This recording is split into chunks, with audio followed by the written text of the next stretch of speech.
Oi, oi. Flat Earth British. Martin liedtkes speaking. Testing.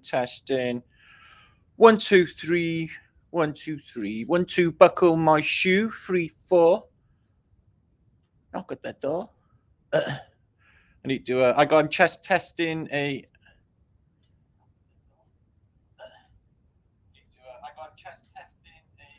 Testing my old condenser microphone for quality audio. Let me know if it's better, because I had one in maybe 10,000 people complain, and that was just too much. It's like, oh my God, oh my shit, an imperfection. Can I even take it? No, I can't. Can't take it. Happy Flaterday, guys. Happy Flaterday. Welcome all. I do look forward to a Flaterday. I know some of you, Annie was just saying, she's so happy that it's Flaterday. I am too. It's going to rock. Sound is good. Thank you, Joe. Thank you, Joe. Oh, well, I'm really buzzing. We're going to have a really good time tonight. The juice will overflow. We're going to have the best quality of truthtainment available anywhere on the interwebble, right here tonight on Flat Earth British. Sakib, Zaman, good to see you, my brother. My brother over there in Deshiland. Okay, so we are live and direct from Cardiff, capital city of Wales, in the UK, formerly known as Great Britain. Not so fucking great these days. But silver line and mine at it. I think it's all perspective. It's what you think it is. That's exactly what I think. And that's the same for all of reality. If you think, like they hijacked everyone's mind, and nobody's thinking about fucking, excuse my French, not P. Fiddler anymore. Nobody actually gives a damn. That's all disappeared now in favor of nuclear fucking war, like they're a thing. As long as, I noticed that all of these footages were coming through all week. And then, like, Netanyahu does, like, a UN speech where he's, like, calling out the shit show, saying, everybody hates us, especially the flat earthers. I was like, right, on the brink of fucking all-out war in the Middle East, again, that old fucking chestnut, and you blame the flat earthers. There's only one flat earther I know of that is anti-Semitic, and that is old Eric. That's his thing. But he doesn't determine the whole fucking flat earth movement. Yeah? We're all fucking lovely people, man. We want universal peace. Fucking hell. Anyway, so it is all about perspective, Bob, my friend. It is. So if you think it's shit, yeah, it will be. And it's as simple as that. I learned this last year, moaning about the crappy weather after spending 5 months of the year before in lovely America land, all chocolatey and warm, yum, to like fucking rainy, damp, miserable, achy, painy Britain. So I had to sulk for a bit. I'd look out the window every day and go, oh, Shamrock, it's raining again. But then I turned it around, and then I learned to embrace it. And then I learned to think to myself, it's really lovely. It's beautiful. Be glad to be alive, Matt. Yeah. And then go on that. Be grateful. So I was happy. And then all the days turned out yummy after that. It's just all it is a matter of perspective. Talking about perspective, Cheryl brought up an interesting fact the other day that when I'm in America land, guys, yeah, I thrive. I mean, I'm a better me. I look better. I feel better. I have less pain, although we're not in the damp air. It's dry air. I think better, and I just exist in a better. I just do better than I do in Britain. I don't know what that is. So the energy that they use in America to sustain themselves is more magnetic, more solar energy, I should say, because of the lack of ley lines. Although there are a few energy lines running through America. We'll talk about all this later on. So I noticed when I went to America that absolutely nothing, I mean nothing, was the same as Britain. I mean, the grass was different, the air was different, the bugs were different, the people were different, the cars were different, the shops were different. I mean, everything was completely different, almost as if I had traveled to a completely new realm, a completely new VR. And my friend Cheryl, she said the same as well, that when she came to Britain, she got the because in Britain we have a lot of ley line energy. There's a ley line that passes quite close to where I am now, so we have the ley line energy. I think if we didn't have the ley line energy, we would be nobody would actually live here. It sustains us. Something must sustain us because the state of the nation, it's got to be something to keep us going. Britain is always going to be the battleground. It has been for as long as you can remember. But all of these are old narratives. Who said nothing new under the sun? King fucking Solomon. Nothing new is under the sun. Now, what if this was happening? Just throwing that out there. That when you travel, or when I travel to a different country, for example, the United States of America, and I cross the Atlantic Ocean for like 9 hours or whatever it is, a long time anyway, and then I land in a completely, like I've dropped acid. It's like everything has changed. I'm in a completely different planet, like as much as that. Complete culture shock to moi. Almost as if it's a completely separate VR, if that is what's happening here. It's like a separate VR. And when I go to other countries, like Portugal, it's a completely separate VR.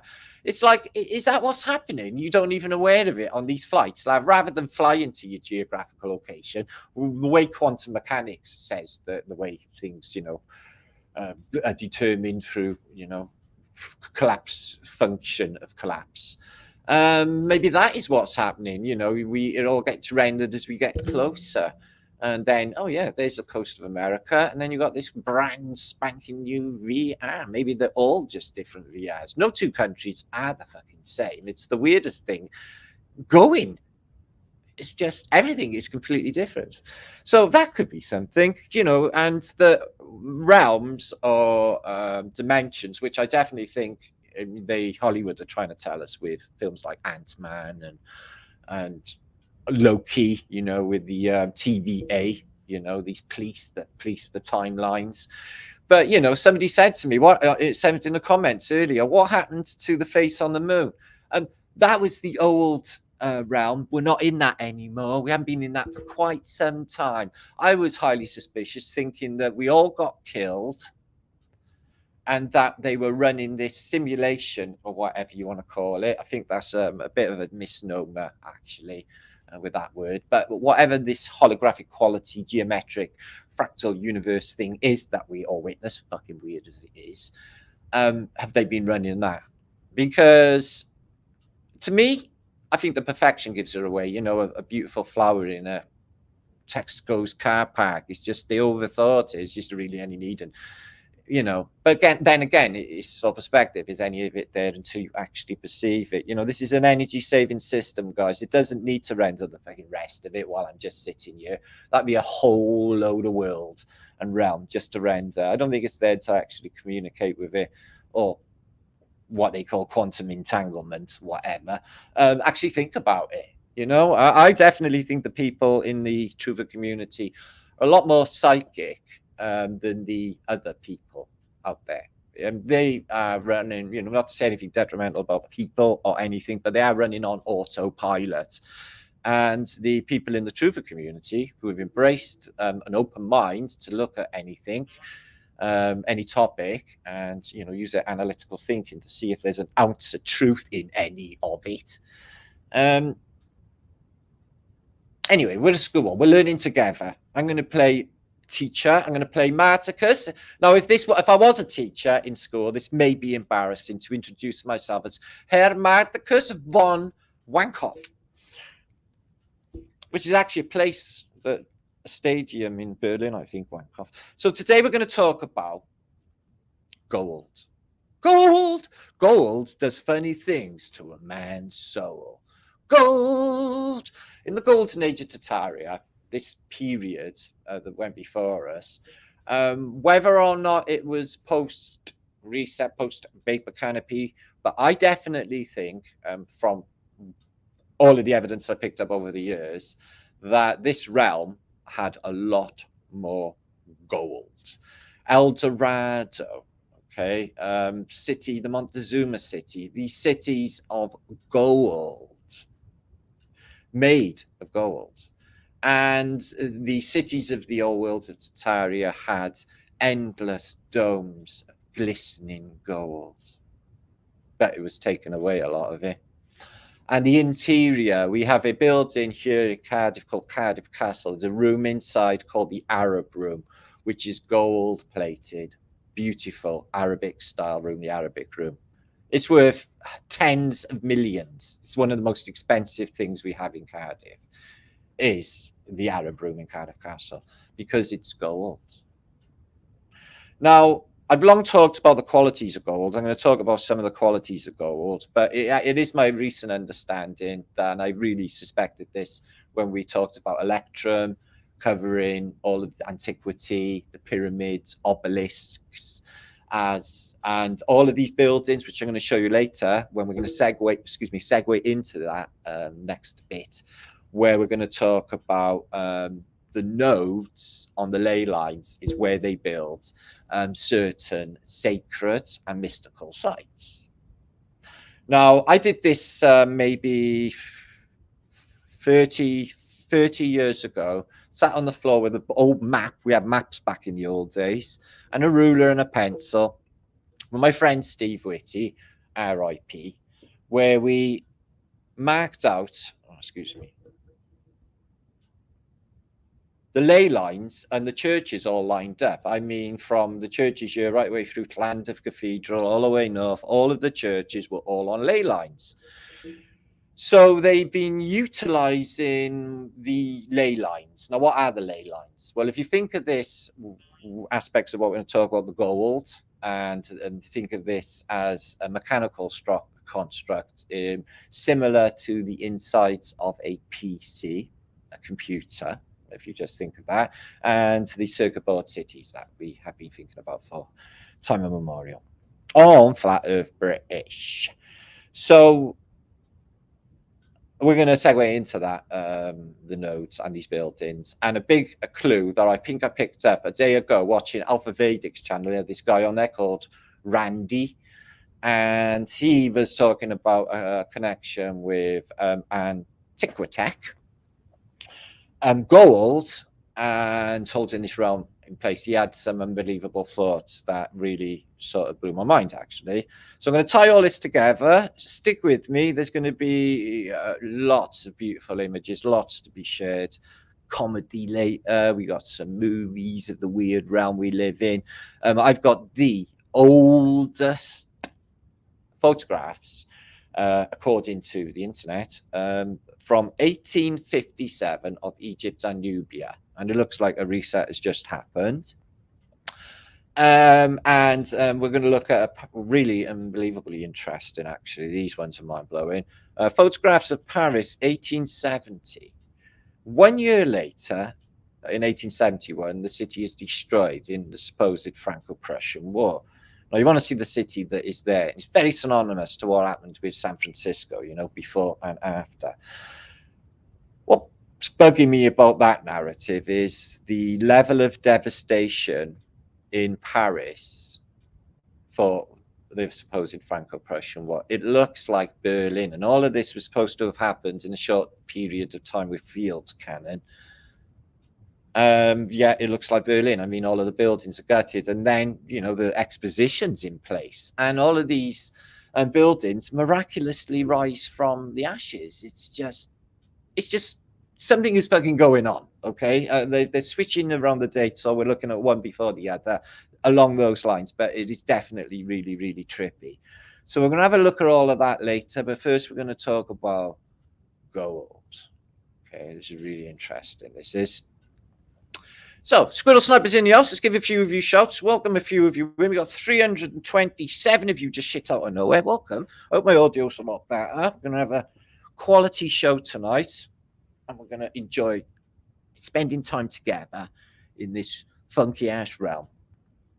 Okay, we're going to start here. Learned some time ago that petrol, or excuse me, oil, was an ambionic fluid, the blood of the earth, and self-replenishing. And they were just like they do with the airplane, you know, fuel hooks and everything else. They were just spinning a yarn for the usual money. Same with gold. many people have died for gold? Remember the gold rushes of the Yukon and California?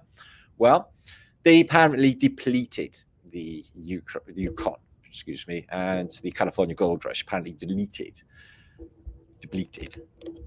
the gold reserves.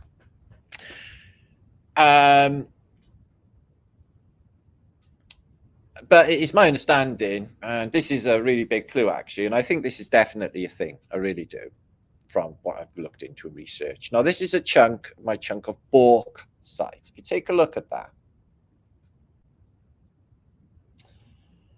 now that is what they call fool's gold, back in the old days of gold mining. Fool's gold. It fooled many miners into thinking it was actually gold. Now, this is a crystal. This is crystalline by structure. It has no uniformity, meaning disorder in the atomic structure, chaos. And the magnets don't align in it. So as a result, it's non-magnetic, but it is dense and it is really, really heavy. Now, bauxite is crystalline by structure, and gold is too. And there is the idea out there now, and I think it is a thing, it makes perfect sense to me, that gold replenishes and grows, gold grows. And all of these places that had depleted gold stocks that are apparently in fissures, brought up from volcanoes. And in the beginning, it all happened in a supernova. We were all born in the hearts of stars. We are stars, we are gold dust. Yeah. What the fuck is that? So it's not that. So in these seams, in these veins, you get gold, etc. And they wash out after years. You can find big chunks in rivers in New Mexico or whatever, Colorado. Big chunks of lovely, lovely gold. And gold is what they base the world's economies on. As you know, it's all how much gold you got in the vaults, like Goldfinger.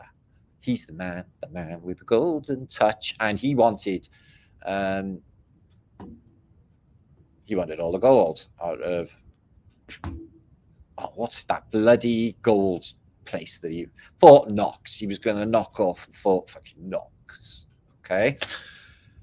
So there are many mystical properties to gold. Obviously, alchemy was all about gold. The turning, partly all about gold, was turning in base metals into gold, mainly lead into gold, through some sort of alchemical vibrational happenings. Well, they can do this in the lab, change lead into gold, but it's not cost effective, so they don't bother doing it. It just won't make any money with it.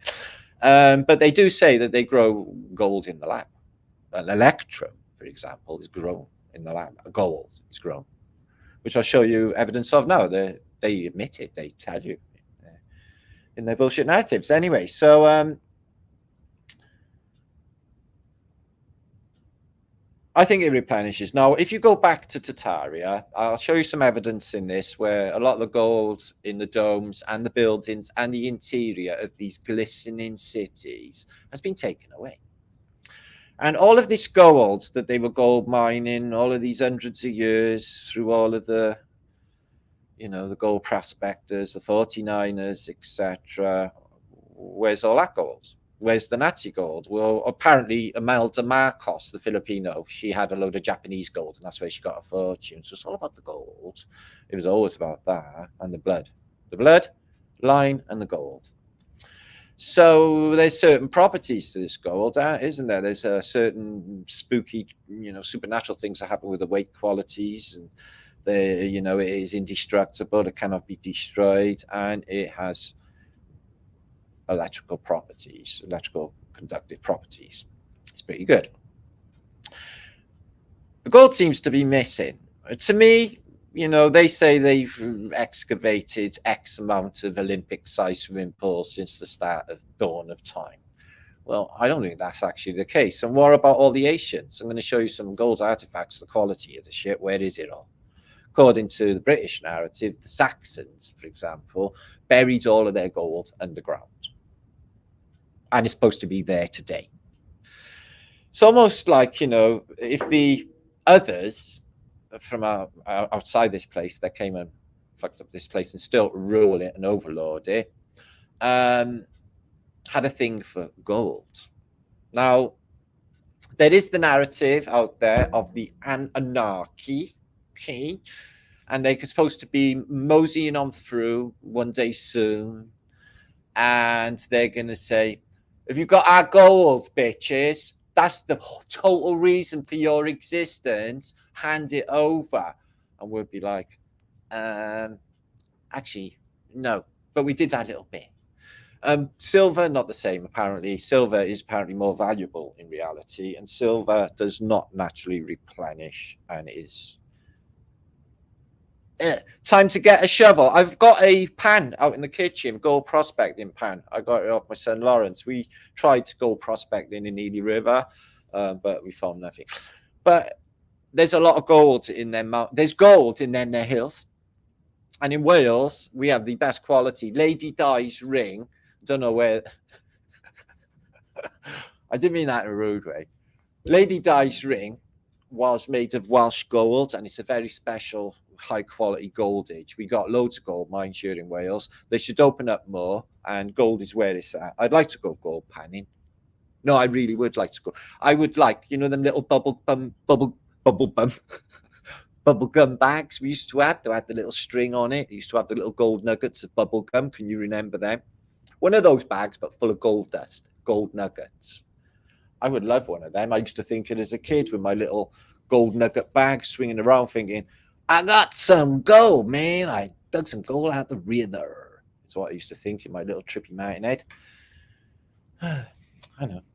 So, Solve Mist, good to see you. See, hydraulic water blasting destroys everything. Oh, they just make such a mess with the hydraulic blasting. No shit, yeah. Especially in, you know, the way I see this place, I've talked about it 100 times, is the evidence of cliffs, mountains, etc. Some of these valleys. What they say is, hi Swiss, Shally,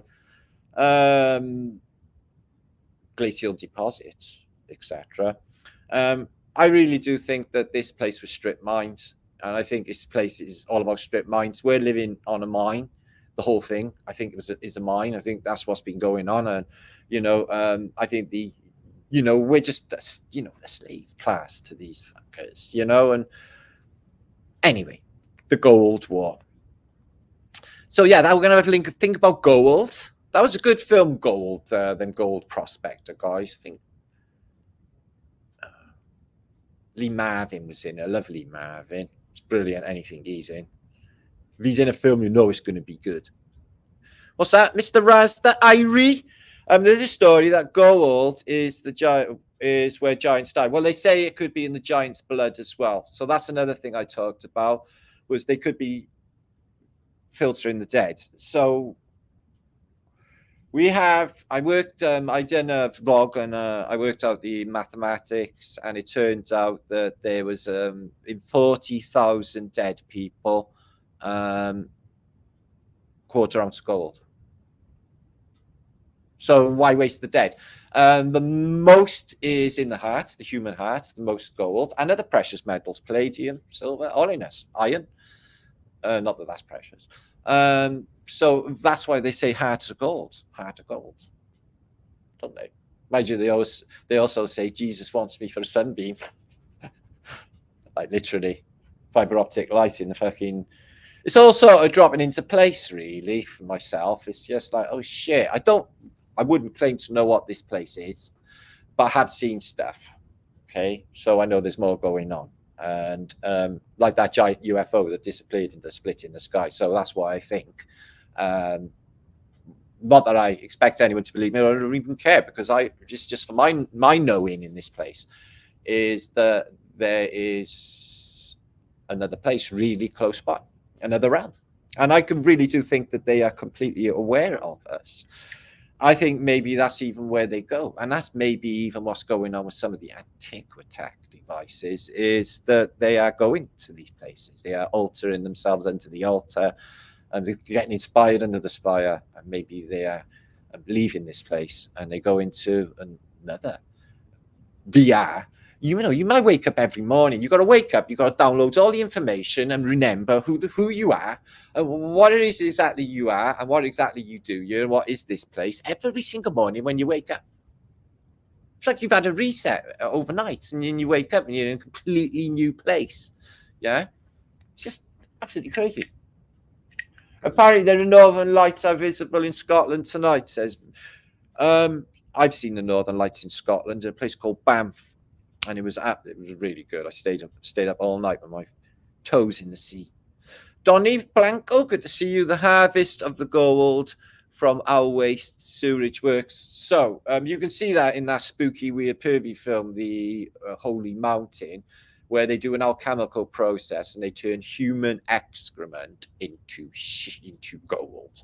So shit, blood, human beings, so we can be harvested for, if 1 billion people die over a load of years, that's a lot of gold.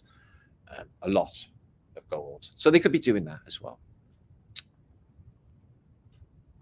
Why would they waste it?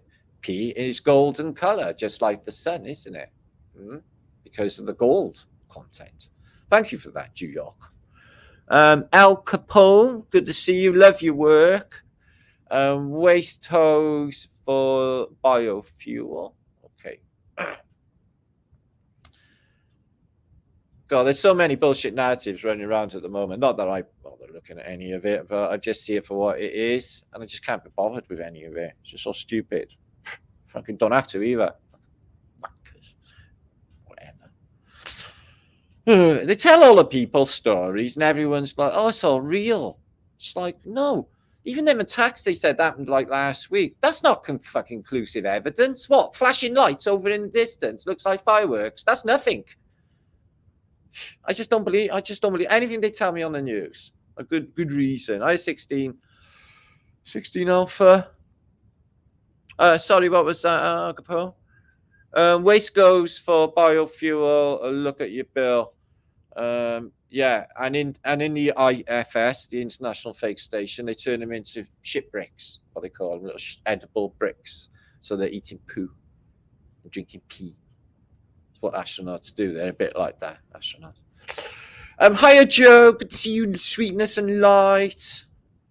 And Magavelli, nice to see you too. So yeah, we're all rolling in. We're going to have a good time tonight, guys. There's going to be a lot of juicy pictures. A lot of pictures, videos, a ton of stuff. Make sure to share this out if you can. I'm sure Hi, Bubba. Bubba Mose in the house. Good to see you. Long time, my bro. Nice to see you. And the new guy. But you've been saying the new guy for ages. So that's not really, you're not really the new guy anymore now, are you? So maybe the guy previously known as the new guy would be better. Hi, Helen Sweetness. Spotted that. Greer Bakken, 25 Norwegian things. Knox. Oh, I love Norway. Watched a good little film the other night called The 12th Man, about an escaped prisoner in World War II in Norway. And all the Norwegians, risk of death, helped him get away from the Nazis. And it was really brilliant, actually. Very inspiring, like moments of bravery, and all of that's supposed to have really happened. Just like the cockle shell heroes living on reindeer moss. Apparently, it's got vitamins in it, but you got to wait for them to shit it out before you eat it. So there you go. Hiya, Singy baby. Alva Billy saying hiya, Singy baby. Hiya to Alva Billy and my brother. Okay, so not to waste any time, get no further ado. Hey, why did the computer go blue and stuff? Why did they put that into the program? Oh, it'll all turn blue and you can't see anything. You got to click it again to make it all go away. It was a stupid thing to do. So happy birthday, Brewer. Happy birthday, Brewer. Happy here. I'm in. Oh, you in Bob? Oh, I'm going to Barbados. By the sunny Caribbean Sea. God, so it must be amazing to live there. Filming in Portland. Good to see you, Tartaria. Over there in lovely Oregon. Okay. Then there used to be death stills, eh? I've been in one of your presentations. Don't know what you're saying, Adam, my brother. Good to see you, though. Vibes. Okay, let's move into the juice. Happy Flaterday vibe. wiggly, squiggly flat thumbs, which is important. It's a kind of magic. Okay, it's a kind of new crazy mad magic. Carl, good to see you. Three fingers in Myrtle Beach. And Marianne, good to see you, sweetness. Dimples. Okay, let's have a fun tonight. We'll take life too seriously. There's no point to it all. We panic about nothing. We don't even know what this fucking place is. Just definitely some sort of school. There's lessons to be learned. I'm getting tested all the time. It's just like, are you going to graduate? And it's really tricky to graduate because you've got this mind thing and the fucking ego and all the other weirdness going on. It's like, what the fuck? Shut the fuck up, will you, psyche? Just keeps telling you stupid shit. No, you can't do that. Yeah, I can. Fuck off. Internal conversation, internal argument. Who the fuck is it? Go away already, subconscious. Talk bollocks all the time at me. And none of it's helpful. Why would we be set and programmed with something that's detrimental to our survival? A default of fucking a little shithouse bugging you. Me can't do that. Me can't do that. All the time. I don't know. It's just weird that we had a default of some sort of annoying little shit in your head. It's always like crapping out. You've got to be totally controlled. You just shut the fuck up already. Go to the kitchen and make a nice cup of shut the fuck up. Like that. Subconscious got to do. Missy, babe. Good to see you, lovely people. And Vegan Vixen. Good to see you, lovely. Love from Wales. You in Wales, Vegan Vixen? I'm in Wales too. Down in the diff. Cardiff. Okay, thank you, Hippie Shake, who's linking up my other channels. Okay, let's get stuck into the juice. I'm going to start here. Gold. Brilliant song, Gold by Yellow. If you want to hear any, there's loads of Gold songs, though, isn't there? But that's one of my favourite. Along with Yellow, one of my favourite bands. So start here. Now, you may have remember long-term viewers of Flat Earth British may remember in the series The Greatest Secret Never Told, I talked about Electrum. And there was this article here, okay, which was really interesting. It was a bit of a bingo. And what you see in image here is natural electrum wires on quartz, historic specimen from old Smuggler Union mine, like crystalline by structure.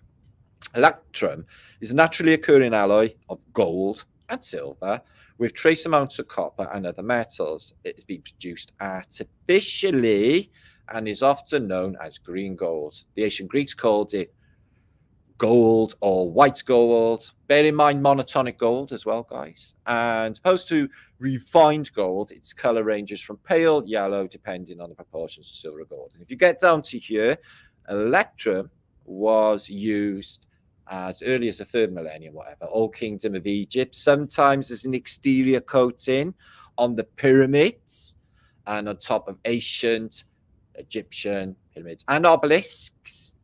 Okay, so if you imagine the obelisks just covered in gold, all part of the, the old world, the circuit board cities.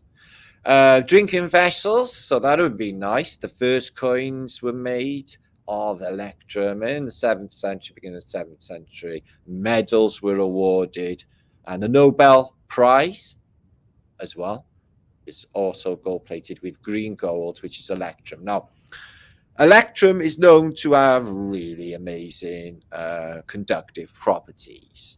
So this is the reason why it was on the pyramids, and this is the reason it was on the obelisks, because of that old world technology. Excuse me. Electrum. Now, the Arab broom and in some of the places you see in the Arabian world where they're using fractal geometry, technasmia, nesting technology, exactly like this realm we're living in. I think it's nested just like Katusha dolls, just like Russian dolls, realm within realm within realm within realm. And I think that if you get your vibration right, I think you can travel. I've used this mind trick for years where I travel to another realm and pick up writing skills when I wanted to be an author, and painting skills when I want to be an artist. just visit the other me's in my mind and pick up these things. I don't know whether it lessens their talents, but I don't know. But I never stop to ask. There can be only one anyway. This one, right? So yeah, it's beautiful. It's gold, and all of the interiors. I really believe, guys, of all of the interiors of all of the pieces of antiquity, even as far as the Gothic cathedrals, were gold lined. And I would even say some of the evidence, which I'll show you later on, of the exterior of some of these buildings, something was on top of these buildings. These buildings had a covering. And I think in the golden age of Tartaria, it's not called that for no reason, guys. Everything was golden. This place was golden. This place was scintillating. This place was out of this world. And then something happened. Something happened where the gold was taken, the big trees were chopped down, and the whole vibration changed, and the fall of consciousness, the fall of man that they mention in the Holy Bible. Okay. What you find is, I'll talk about nodal points. Now, they are always fighting and having wars over these nodes. Now, it's about the information. The information can be changed at these nodes and controlled. The whole realm can be controlled. This is why they want the Dome of the Rock, which has a gold dome on it. I don't think it's about that stone necessarily, maybe something to do with the stone, but I really do think it's the coordinates of that location, that locale. I think it's the same with Mecca. The Kaaba is put directly on top of an interchange of nodal points, okay? A really important node. Now, these nodes, they're mapped, and I'm going to show you examples later. These nodes where they've put the most important bits of antiquity and mystical and sacred sites, such as Stonehenge, Avebury, Glastonbury in Britain, all of these places are put on ley lines.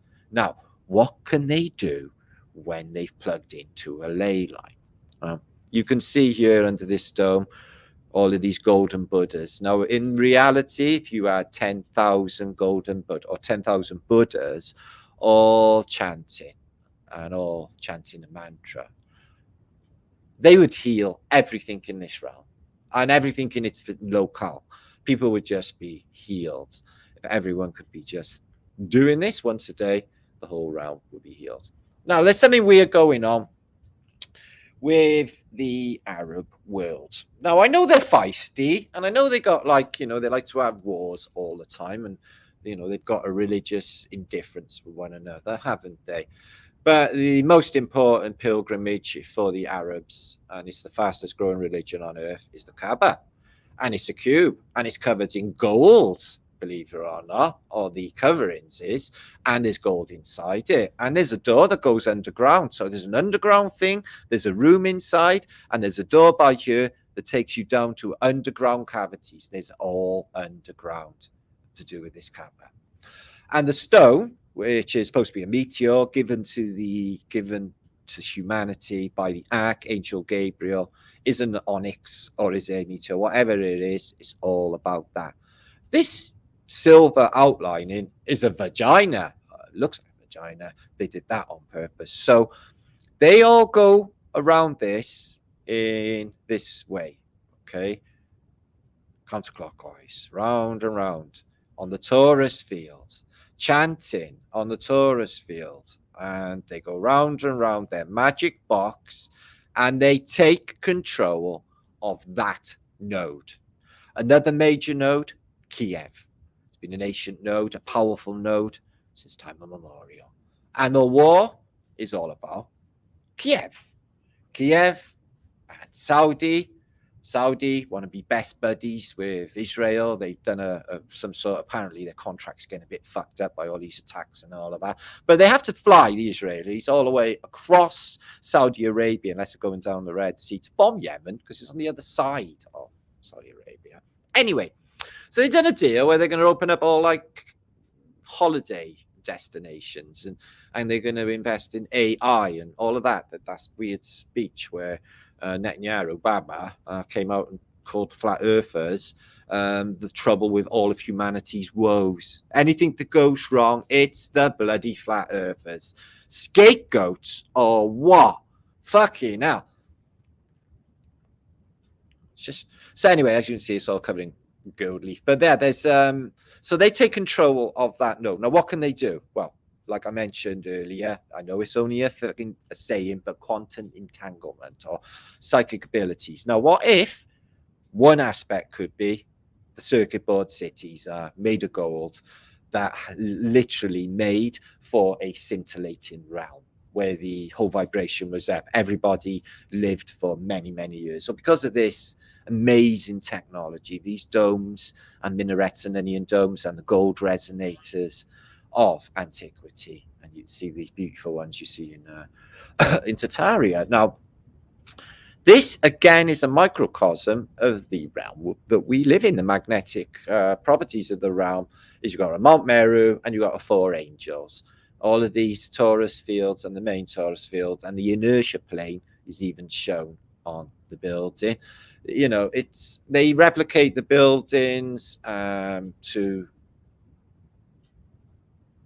the microcosm to the macrocosm of what this realm is. So these are all over Russia and the Balkans, etc. Just ruined red brick buildings that have had their exteriors removed. And these are all of the bits inside, but the outside also removed. So they removed all the bells and they apparently destroyed them for the war effort. They've removed all of the gold, a lot of the gold domes, or replaced a lot of them with just gold leaf and thinner gold. But I think that they done a number and they collected all the gold up and they've done something with it.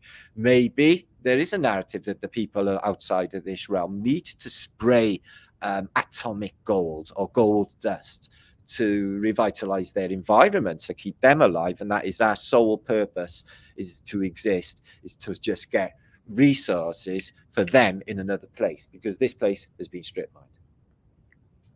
There's no qualms in my mind that that is the case, guys. They're wearing a mine, a quarry, an old quarry. And they've been running movies, Rome World, Greece World, fucking World War I World, and all these different movies, which are happening right now. Because the way time is or isn't, all of time exists simultaneously. So then people in the trenches of the First World War are there right now in 1970, and we are here in 2024, but we all exist simultaneously. So which is why I'm under the unique idea, and an idea, once it's born, there's no putting it back to bed. And I think that this awakening is not just for us. I think it's for the whole of history, right the way back. I think that they are doing the same in other times as well. There's an awakening going on there and here, and we're all connecting in our minds across time. We're trying to right all of the wrongs, the orphans, everything else that's been going on in this terrible place. Yeah. And I think that once, you know, so thinking that gives me really good hope, because I think, fuck me, that's one big army. That's all of the people throughout time. They haven't got a chance. And if everyone wakes up in their time and we wake up in our time, the whole world would be healed.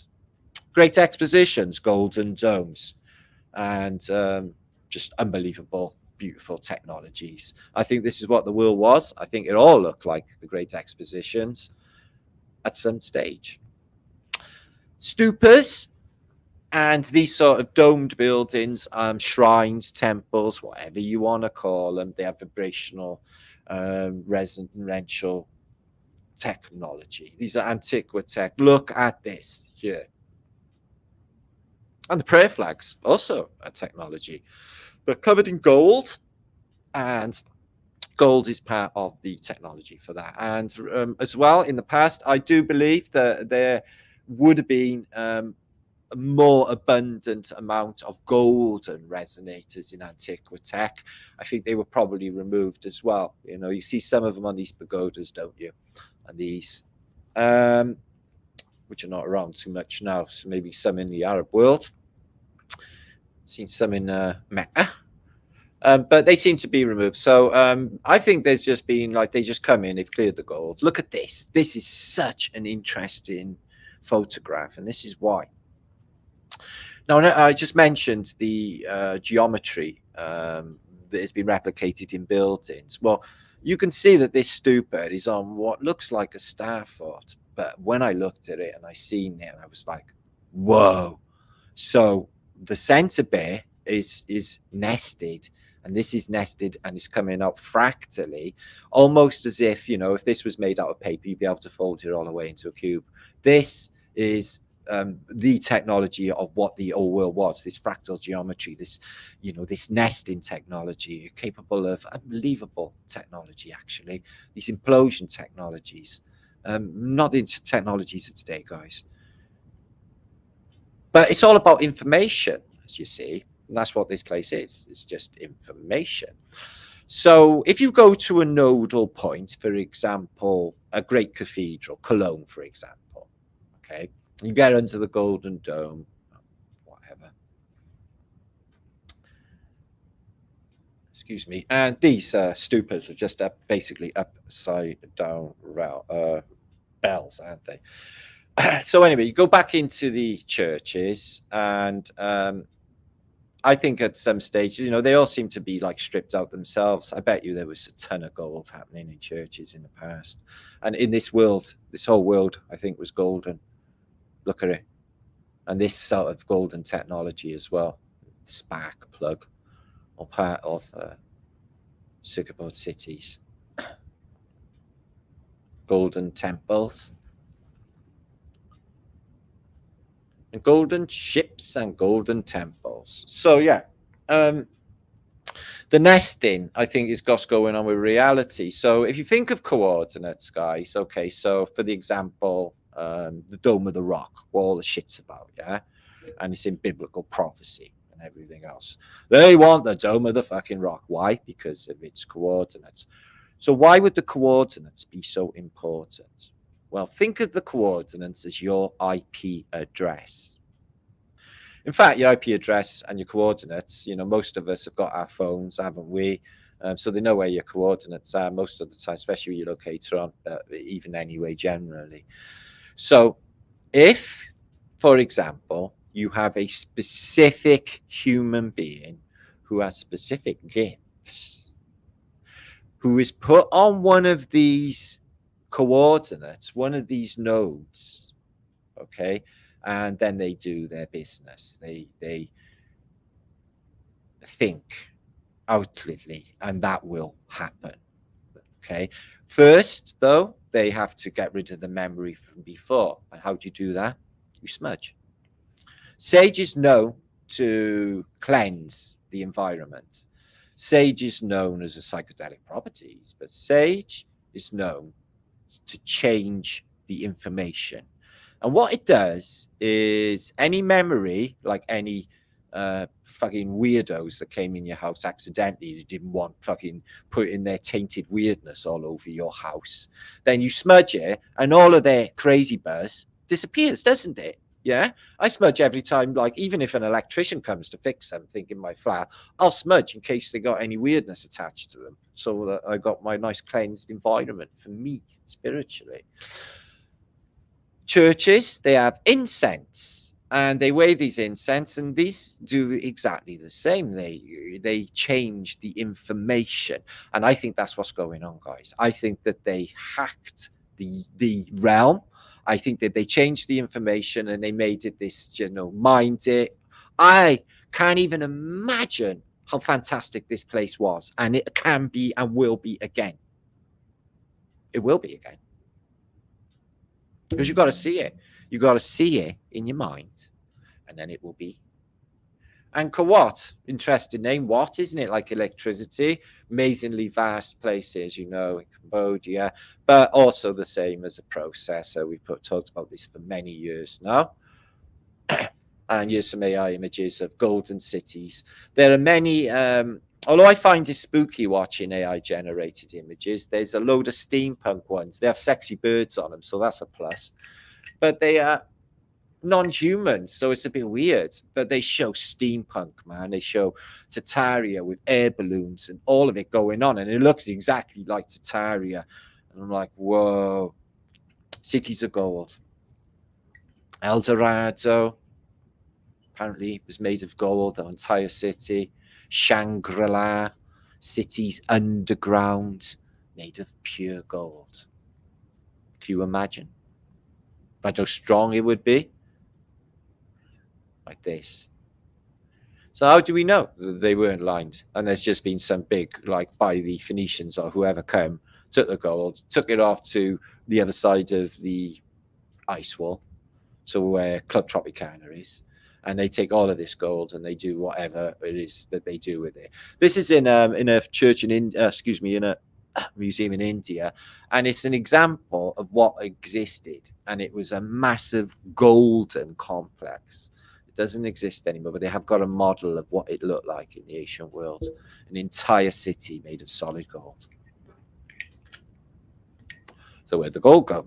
Where'd the gold go from the war? Where'd the gold go from? They haven't got any gold. I seen an evidence a couple of years ago where they paid the Chinese, the Americans paid the Chinese a load of gold, and one of the Chinese fucking scraped the corner and it was lead underneath. And so they just like skanked them. That was years ago, maybe 2013, something like that. I don't know if you can remember that little caper. But I don't actually think they got any. I don't even know what's going on. It's like they're bitches too. They got a cough up. And what do they want? The most important substance you can imagine on the realm. What all of our currencies, all of our lives are all basically based on is gold reserves. It's all about the gold, isn't it? What if Washington once looked like that? This isn't Washington. It's too hilly mountains there. But a nice idea of glistening golden civilization. Flat, infinite plane Earth. Pamela Swan. Woohoo! Thank you, everybody, for being here. The microphone's a lot better. So, I shall baby. Fab. The gold is being put on the nodes to increase chi energy. So Cheryl just said it for me. Cheryl Bailey, thank you very much. And that is what they're doing. If you can see the gold dome, you know, on the dome of the rock, and the rock is under there. And, you know, all of the shit is about possession of the dome of the rock, the temple. And they say it's for religious. It's not. It's because of this location. They can hack the realm. They can take control of the realm on certain nodal points. Why do you think Russia got a stiffy for Kiev so bad? They don't give a fuck about the Ukraine. They want the node. It's always about that, guys. World War II. It was not about what they said it was about. It was about gaining to control this place by getting on the important nodes. Yeah.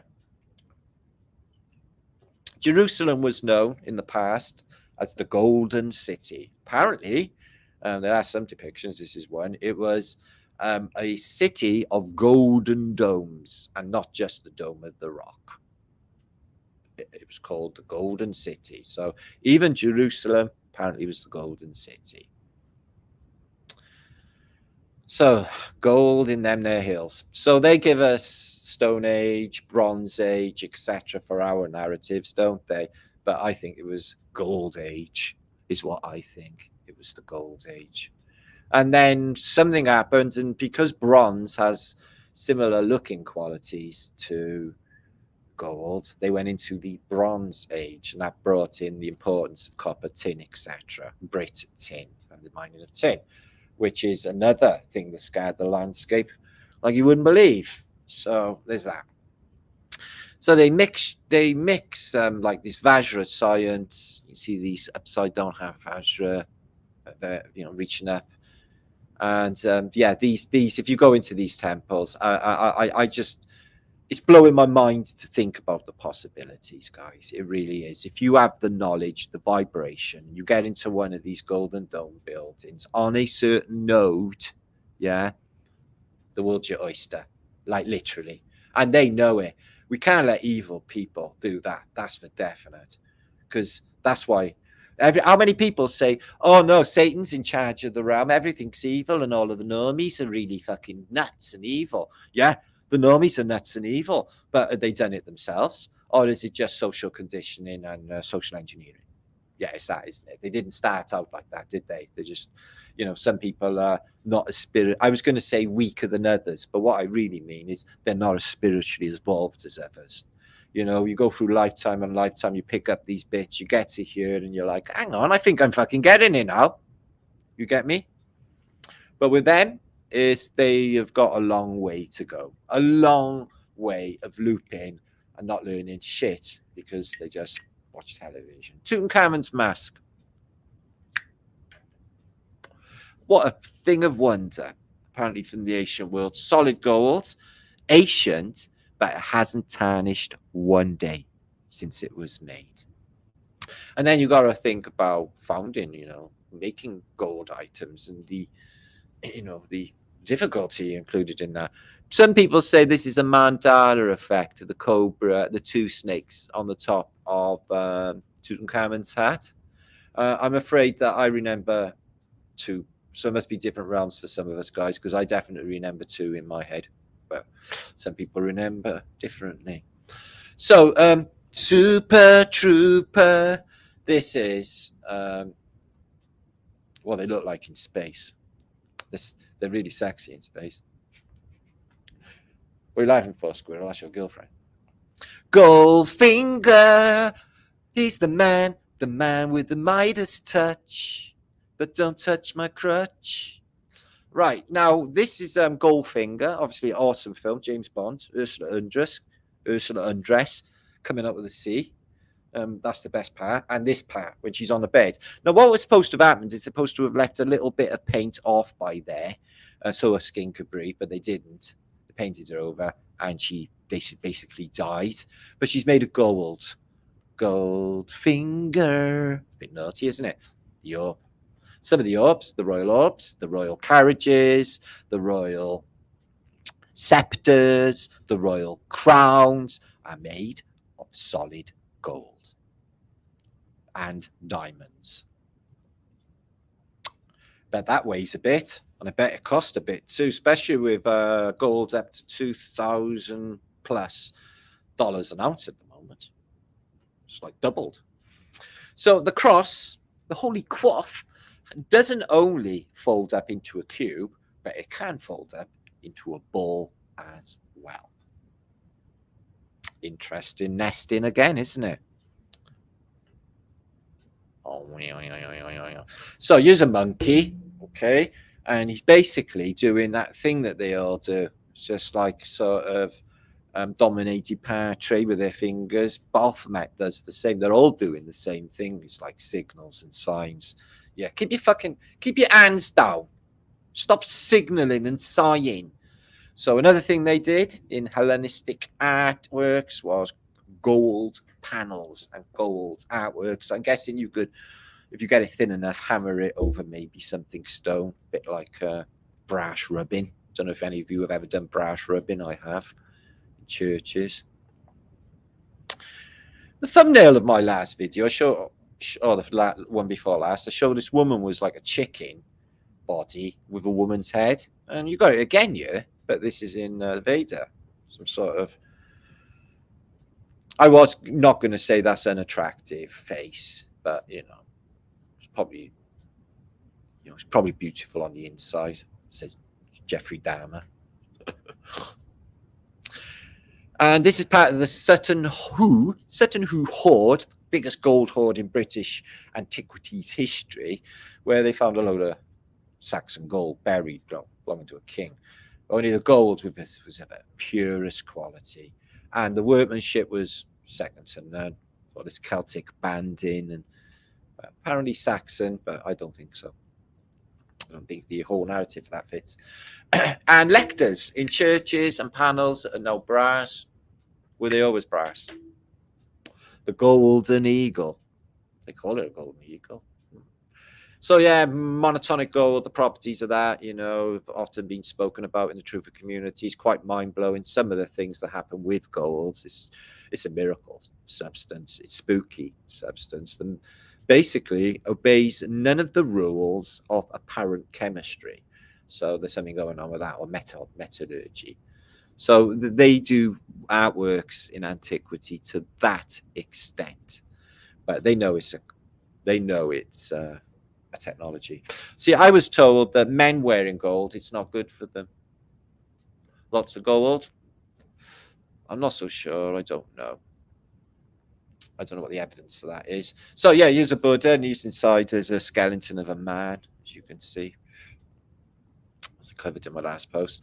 Also, golden discs. Some of them seem to have some sort of information trapped in there that can be projected on a wall with using the light. So maybe they were just, some of them were like CDs, informational discs at the time. And an interesting, when I watched Alpha Vedic and I had that Randy guy on there the other day, I'm going to go on that show at some stage in the near future, but this Randy guy was on about noble gases in antiquity. Now, the narrative for Baghdad batteries and stuff, guys, is just like, fuck off already. Antiquera device, fuck off already. This is so Gaia TV 2010 truth, guys. Yeah, that's what they give us to say that's so advanced. Oh, we had an orange fucking to make a battery. We had a clay pot to make 1 amp of fucking power in antiquity. Is a misnomer. They're just telling us like, oh, that's how stupid we were in the past. When we all know here on Flat Earth British, we were way superior to that. But interesting that he's on about illuminating noble gases, that fella, and I think that was a thing as well. You know, completely different technologies post vapor canopy period, guys. You know, the thing, technologies are working differently back then, but they have, like, you know, we get to, you know, 1900s and the internal combustion engine, the aeroplane, and everything turns up exactly the same time. Is that because the environment just changed suitably enough to allow that to happen after a reset? Remember, all the people awake on the top. You're not laughing at that, are you? It's a telescopic control mechanism for if you get like a bit aroused on the battlefield. Yeah, it could happen, guys. It could happen. You could be standing in line and then your mind wanders. Yeah, and then you're like, oh, fucking hell. What's wrong with you people? What's wrong with you all? 500 of you. Stop that. Gold talks. Taurus. These are a technology. These fitted around the neck, the talk, and some of the talks go on arms as well. But the neck talks, really interesting the way they fit over the throat chakra, and the spinning of the gold in a toroidal nature. Find that really interesting that they know about these technologies in the ancient world. Golden hilts for beautiful ceremonial swords for the royals. And this is some of Father Cresby's items. If you know about Father Cresby, got given some juicy stuff out of the jungle down in South America. But some of the stuff like he was being given was like from Sumer, which is really unusual because it's South America, Phoenician, and all sorts. But here we have a pyramid, and we have some cats, but some of this gold as well, the stuff laid in it and makes it luminous. But that's supposed to be some of Father Cresby's stuff. And this is an old ring, beautifully made. I can't imagine how they made it in the ancient world, but the flower of life locked in there. Absolutely stunning, sacred geometry. They knew all about it. Hellenistic art, these oil dispensers, etc. Solid gold. I bet it was all solid gold. The elites now, they have silver, because silver, you know, drinking out silver pewter, for example, and silver full stop is healthy. You know, it's like colloidal silver is good for you, really good for you. I've used it in the past for a few things, and it's really helped me out. So if you see this bit of antiquity made of a shell or of a nut or whatever it is, but beautiful geometry on it, but it's showing the nesting nature of this place. And I think this is what is going on. I think it's all nested. I think the technology shows us that as well.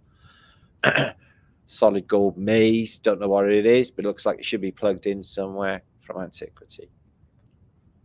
Actually, it looks like a key. So yeah, I can imagine this beautiful world looking exactly like that. Everyone in plush materials, feeling fantastic. The food, fantastic. You know, not bugged about anything, not stressed about anything, not thinking about, oh, I'm going to fucking die. because they didn't even worry about that because they had really long lives and they stayed young and healthy. And with this environment to live in, you know, when we went into the Arab room in Cardiff Castle, which had a ceiling better than this, I showed you it earlier. They blocked off the center bit so you don't stand underneath and affect your consciousness the way that this is designed to do, because it does. It affects your consciousness. It switches something. It changes the information. It brings stuff in, and this is what's going on. You know, they're intensifying the consciousness, and you know they are using, like I said, maybe quantum entanglement for communication, like telephone booth in it, talking to other churches, tipping them off about what's going on, or even, like I said before, traveling between these places. Gold of the Incas. Montezuma got skanked for his gold. Oh, yeah, do you want to come back for a cup of tea? Oh, that's really nice of you, Montezuma. Thanks, very nice. Oh, look at all this gold hanging around. Yeah, do you want any? Yeah, can we have it all?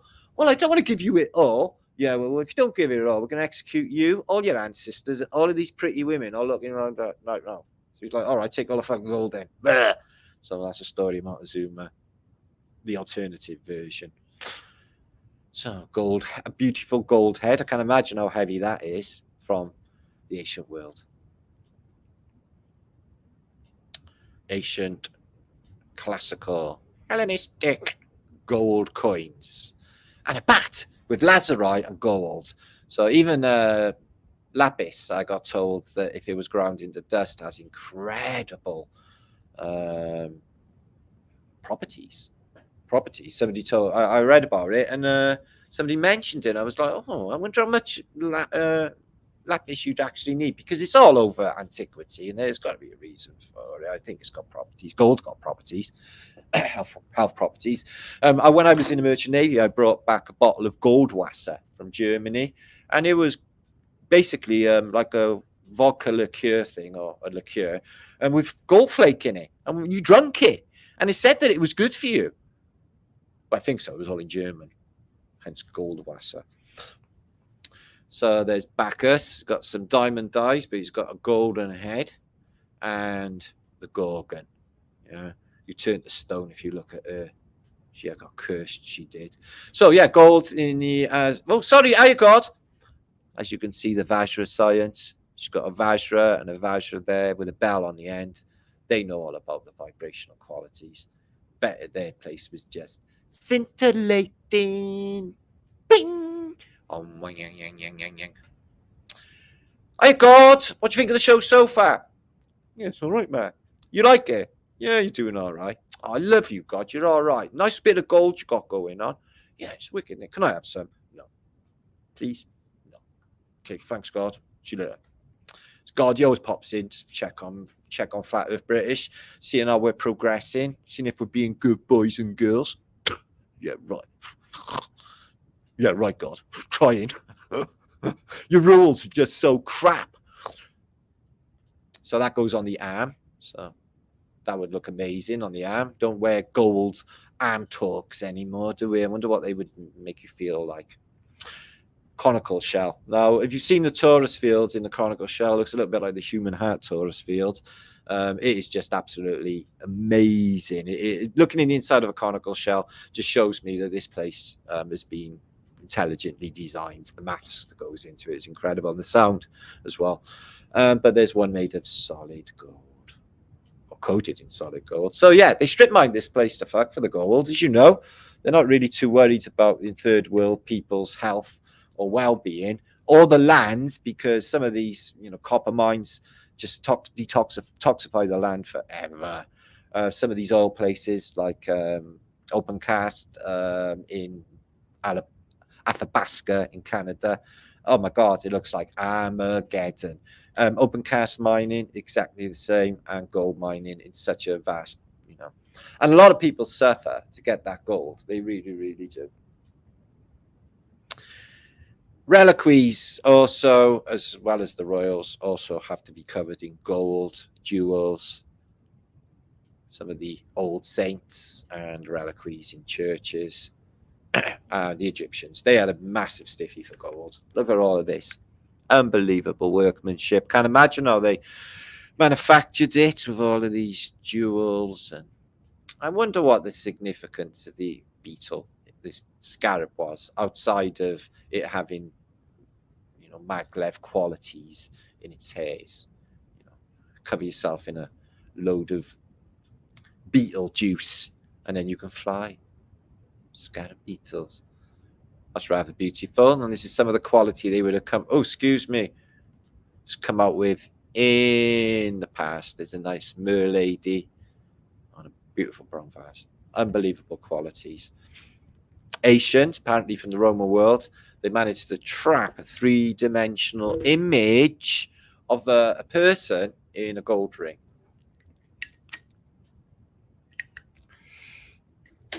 Apparently in the ancient world, they do fantastic things. Gold inlaid on silver, the Gorgon. So yeah, King Midas, mentioned him in my last post, didn't I? He had a bit of a shitty time, didn't he? So the Hellenistic laurel leaf controller I keep talking about. There are different styles I've learned for different accolades, for different people for doing different stuff.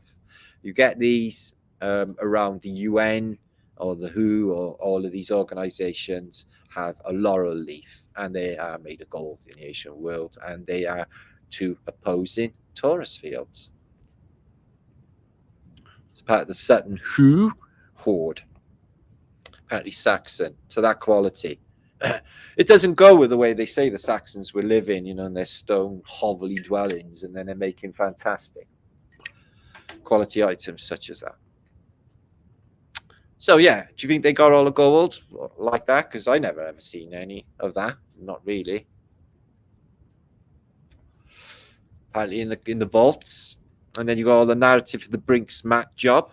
See, I think that's a bit of a fucking psyop as well to explain where all that missing gold went. I don't think they got any. But they don't. If they can't base the whole, we print off the money from the gold we got. Makes no sense.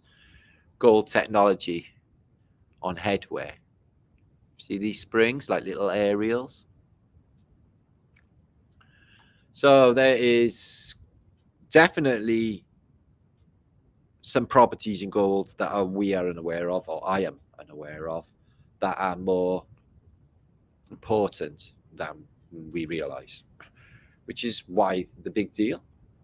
Indian, do you know who has most of the gold? Where's most of the gold? Indian housewives. Apparently they got like a third of the wealth of gold in the world, if you Google it. Like a third of the world's gold is on Indian housewives.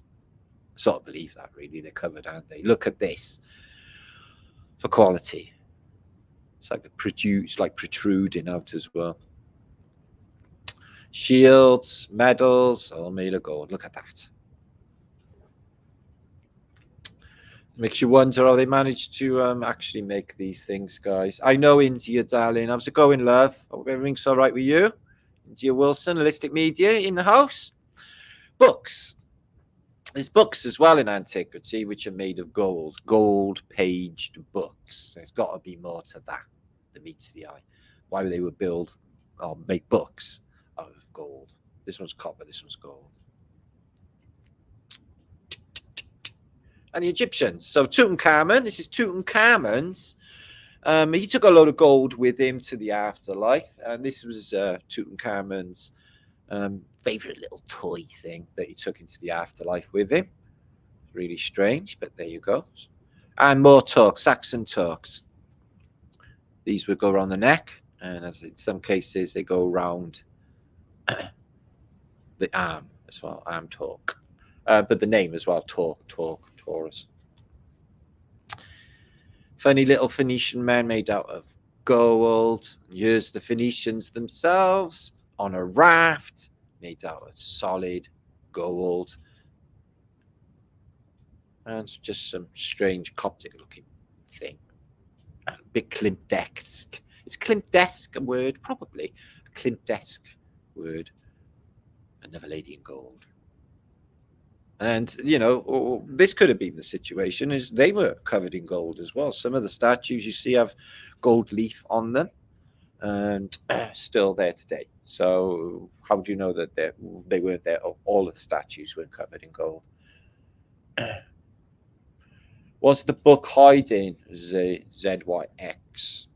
And this as well from the Sutton Hoo Hoard, Saxon gold. So yeah, apparently 90% of Saxon gold is buried underground, still there today.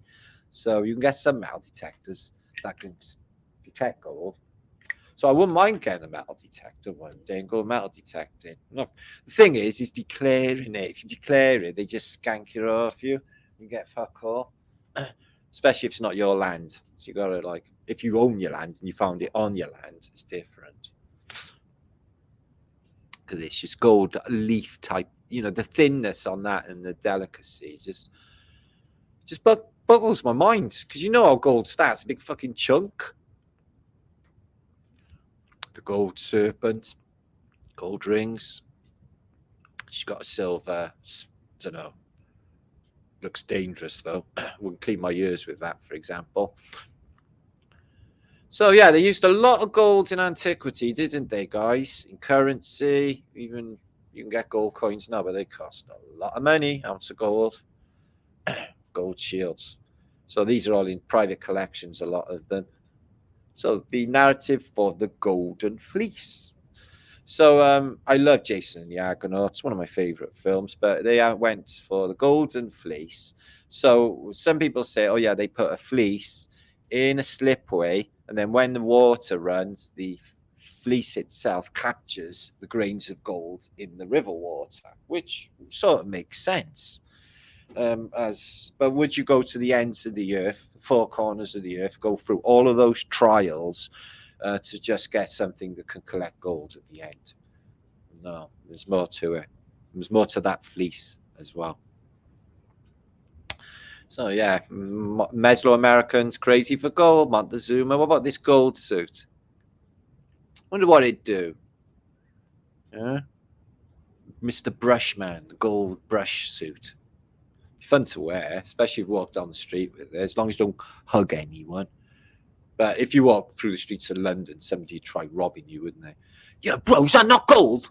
No, it's not gold. Oh, that's all right then. Because they're stupid. Well, that's nice, isn't it? Trippy. It looks slightly evil, actually. It's like something Count Dracula might wear, or his girlfriend. So, Ferrocell. I talked about this is a golden Ferrocell. You see the flower of life sacred geometry in it. But it's on the tip of my tongue. Okay, when I get to it in a minute with a nodal sign, with this nodal signs. Now, this is out of antiquity. I can't imagine what they were doing in this painting. She got this on her head, and they got this bit on her head, and there's like a thing here with some light emitting in it. And her eyes are closed. What kind of tech? But it's obviously gold. It's pretty, isn't it? Thank you, Cheryl. Yeah, good skeleton fight in Jason and the Argonauts, wasn't there? They kept skanking that blind man's food. This is an interesting bit of antiquity as well. This is from the old world, but if you can see, you know how they put copper cable around a ring magnet, or you know anything in electrical components like a radio, and they done it here, but with this wire. And here, what it does, I don't know, but it's supposed to be from vast antiquity, and it's made of gold. Sticking with the same subject and not, still thinking about gold as well. I'm going to slide on a little bit to this. Leylines. When I used to work with archaeology, I went to stay in some house up in the valleys, up in by near Lampeter in West Wales. And the guy who was there was a bit of a naughty guy. I didn't like him at all. I asked him, I said, so what you see? He was a professor. He'd discovered a couple of standing stones, whatever, but one of them. So I asked him, well, what do you think about ley lines then? He said, utter nonsense. I said, so the people with divining rods, they're just tripping out, are they? They're not picking up anything. Why do they get disturbed then when they go over a ley line? So he's like, he just discounting anything that we've known about since time immemorial, this academic dude. So I've been thinking about this for a long time. Now, this is an azimuthal equidistant, okay? I would love to see how the ley lines that they show us on a Mercator projection would show on a azimuth equidistant, but I haven't got one and I can't find one either. So when they laid Washington down, you can see that the ley lines just strip straight through it, but you can see a tesseract, a cube, there's owls, there's everything all intercoded. You know, there's a reason they put this city, used to be called Rome, by the way, on a swamp, just like St. Petersburg, drain the swamp. So these ley lines come in, or excuse me, ripping right through Britain, right through Europe, right the way. Some places are void of them. They require another type of energy, which is solar energy, magnetic energy, if you like. But you can see major nodal point there, Egypt, the pyramids. Over here, somewhere in Morocco, and then up here to Scotland, okay, which is, I don't know what's on the end there. But yeah, these lines, they are important to them, and there's no doubt about it.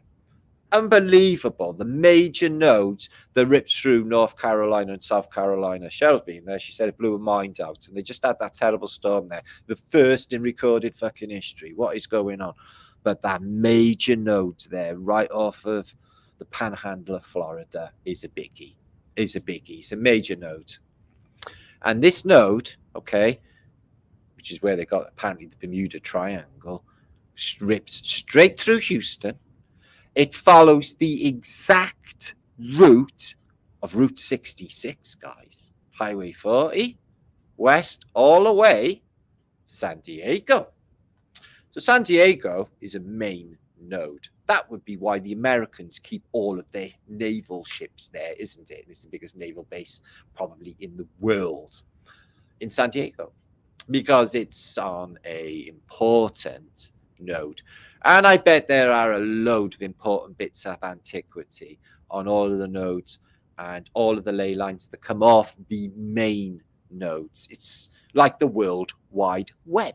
It's all connected, because it is a web. Here's the only azimuth I can show you. I had a plumber guy on my show, Doom Weaver, donkeys years ago, and he did this on azimuth equidistant, and he bought a pentagram out on top of the azimuth equidistant as well. And they're showing you here. But megaliths on Earth seem to be related to each other. Built along a grid composed of two pentagrams within a circle of an equator. All of the monuments fall into place along the grid. If one pentagram is anchored at Giza and the one prime meridian 0 longitude, too many major architectural structures exist along dual pentagram design. Could be more, it's just more than a coincidence. So I can verify that this is true because, as I said, some of you, Squirrel Sniper, you remember Robert Dornbringer, used to go on a show with him, and Robert Bassano back in the day. And he pulled out, and he did it as well. We used some of the main sites, basically Cairo. You can see here Wiltshire's included. Indus Valley civilization, yeah, Baalbek, oh my god, yeah, all these main nodal points. Unbelievable, mind-blowing. So yeah, so we'll talk about the meridians. Now, there were different meridians. I believe that Egypt has been, Cairo has been a meridian in the past, as has Jerusalem in the past, prime meridian, and now obviously Greenwich Mean Time.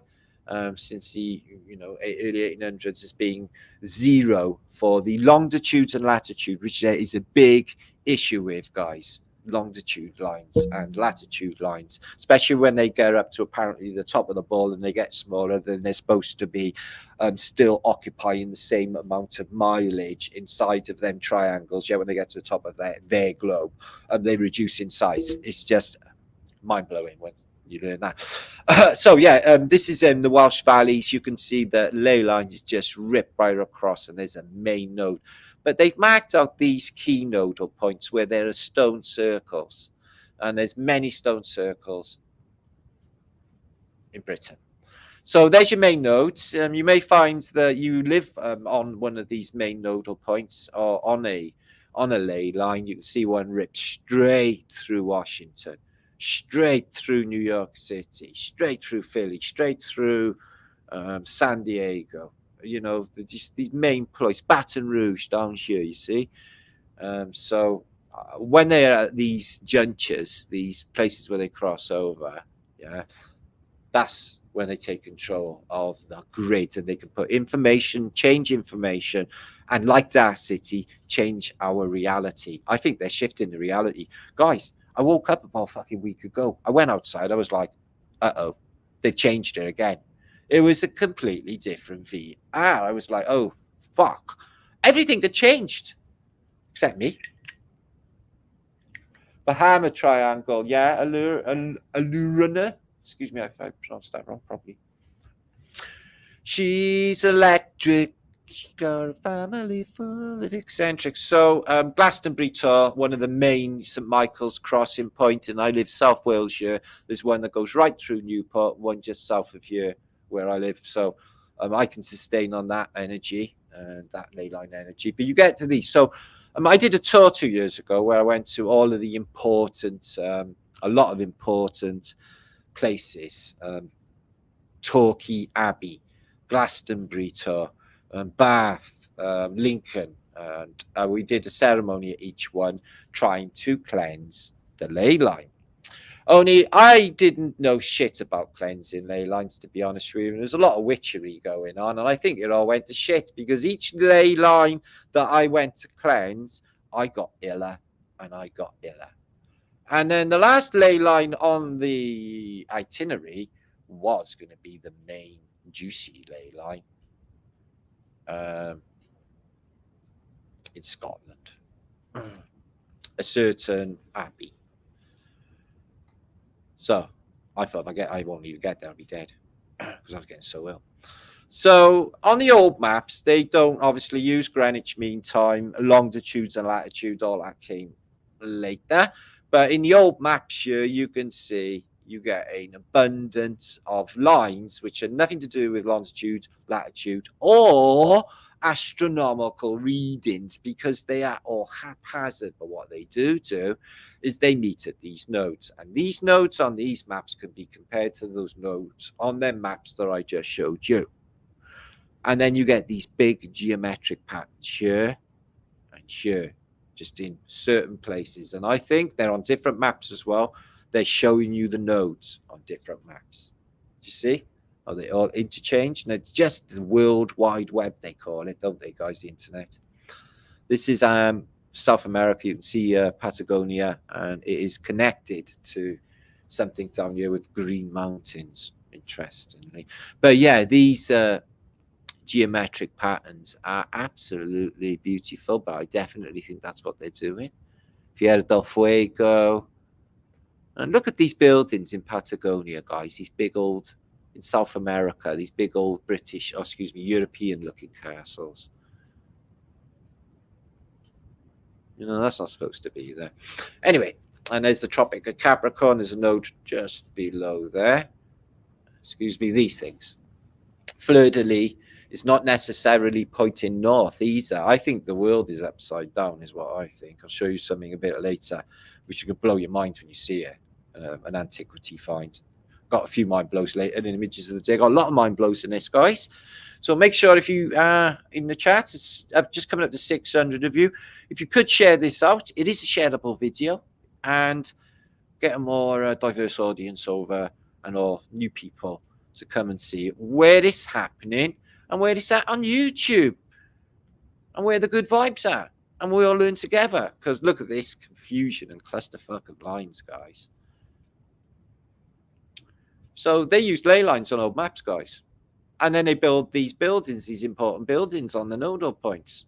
Here, this map is oriented looking in a westerly direction, because this is Albion, Britain here. You can see there. So you see upside down maps a lot at this period, but you do see westerly and orientated. That fleur-de-lis was just pointing west as well. It's interesting that this one's pointing north. But no main meridian on any of these Middle Ages maps, guys. You know, this is from the late 1400s. And this is America, which is all called Terra Florida. Florida, the Floridians in America. And again, in Mexico, you got these big cities. That's Mexico City, which was actually surrounded by water in the old days. That pyramid complex said to have had rivers of mercury around it. Interesting. So yeah, they're not nautical lines. Because if you was to follow them, you'd be really fucked, wouldn't you? Which line do I follow on the map? The one next to the other line.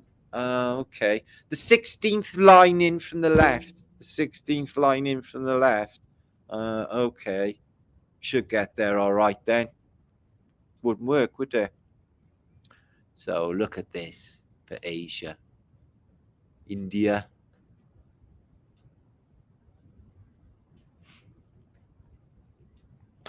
So we've got the same sort of castles, these beautiful big castles everywhere in the realm. The Persians got this whole bit here. Don't see India. All this is India. And I do not see any Tartaria on that, but it is the subcontinent. So there's that. Okay. Oh, God, that was a long time ago. Three-fingered society. Jesus. Okay, we're moving on. The Vestula. Okay, I'm going to some Stafford stuff there. Let's move on a little. So I've shown this one sort of twice. It's a very interesting map, Cosmographia, 1490s. And it's exactly the same as that other map. Same period. This one shows like a green and happy Sahara, as I've shown 100 times, with beautiful castles, because that's what you got in the middle of the Sahara is beautiful castles, isn't it? Minarets and everything. And a load of white people. So it makes perfect sense. No, it doesn't. But that's what's shown on this map. But the same ley lines and the same nodal points where they interchange on this map as well. Completely separate map. We're using the Flaterday as a pointer as well, pointing in an easterly direction in this map, interestingly. Some of these Cosmography are upside down maps as well. But look at the side, look at these wheels. What else can you think that they are? It's a code. Look at that. That looks like that symbol for toxic waste. 3 interlinked horseshoes type things. Wow. So we got some black people there. Obviously, because there are black people in the realm, so they are somewhere in the realm. There. But you get a lot of cryptids as well. But down in West Africa, where Ghanaian is Nigeria, there's white people fighting and living. In fact, the whole of the Sahara region of West Africa seems to be all Caucasian at that period. And here's the Phoenicians in a golden float with a phoenix on the front, a phoenix on the back, being led by Thames on a dolphin and some other mermaids. But yeah, no quinky dink. So many of these maps show these ley lines. So they're using ley lines. They're putting the important buildings on these nodal points. And that is what's going on. So, okay, look at this for Africa. It's just nuts, isn't it? Dragons. That might be a phoenix. But look at that. This is supposed to be Madagascar. Which has got a load of white people on there naked. It's really strange. So yeah, if you go by this map, you'd be like, your head's messed up. It's like that is nothing like I actually know of the realm. So Chinese maps were grid based as well, Silver D. Thank you for that. Anyway, let's move on. The oldest images you can get hold of anywhere, 1857 of Egypt and Nubia. So it's Dendara, the Temple of Hathor here, and all the other ones that were discovered. Some of them, like Karnak, were later than this. But what you see is just mind-blowing. It's the world. The sky's been cut out for some reason. They've been altered, these photographs. 1857. And the place looks a bit scorched. And it's just, everything's just buried in this apocalypse, isn't it? Look at it. They're a bit grainy, but like 1857, I don't see any exposure problems with the photography for this early period. It's before the American Civil War. Energy harvesting lines. That's a good one. Yeah. Yeah. Yes. Yes. They're fucking vampires and they're sucking our energy through the ley lines. Yes. Thank you. Just fucking nailed it. Hi, Nora. How would a mermaid breathe underwater? They have gills.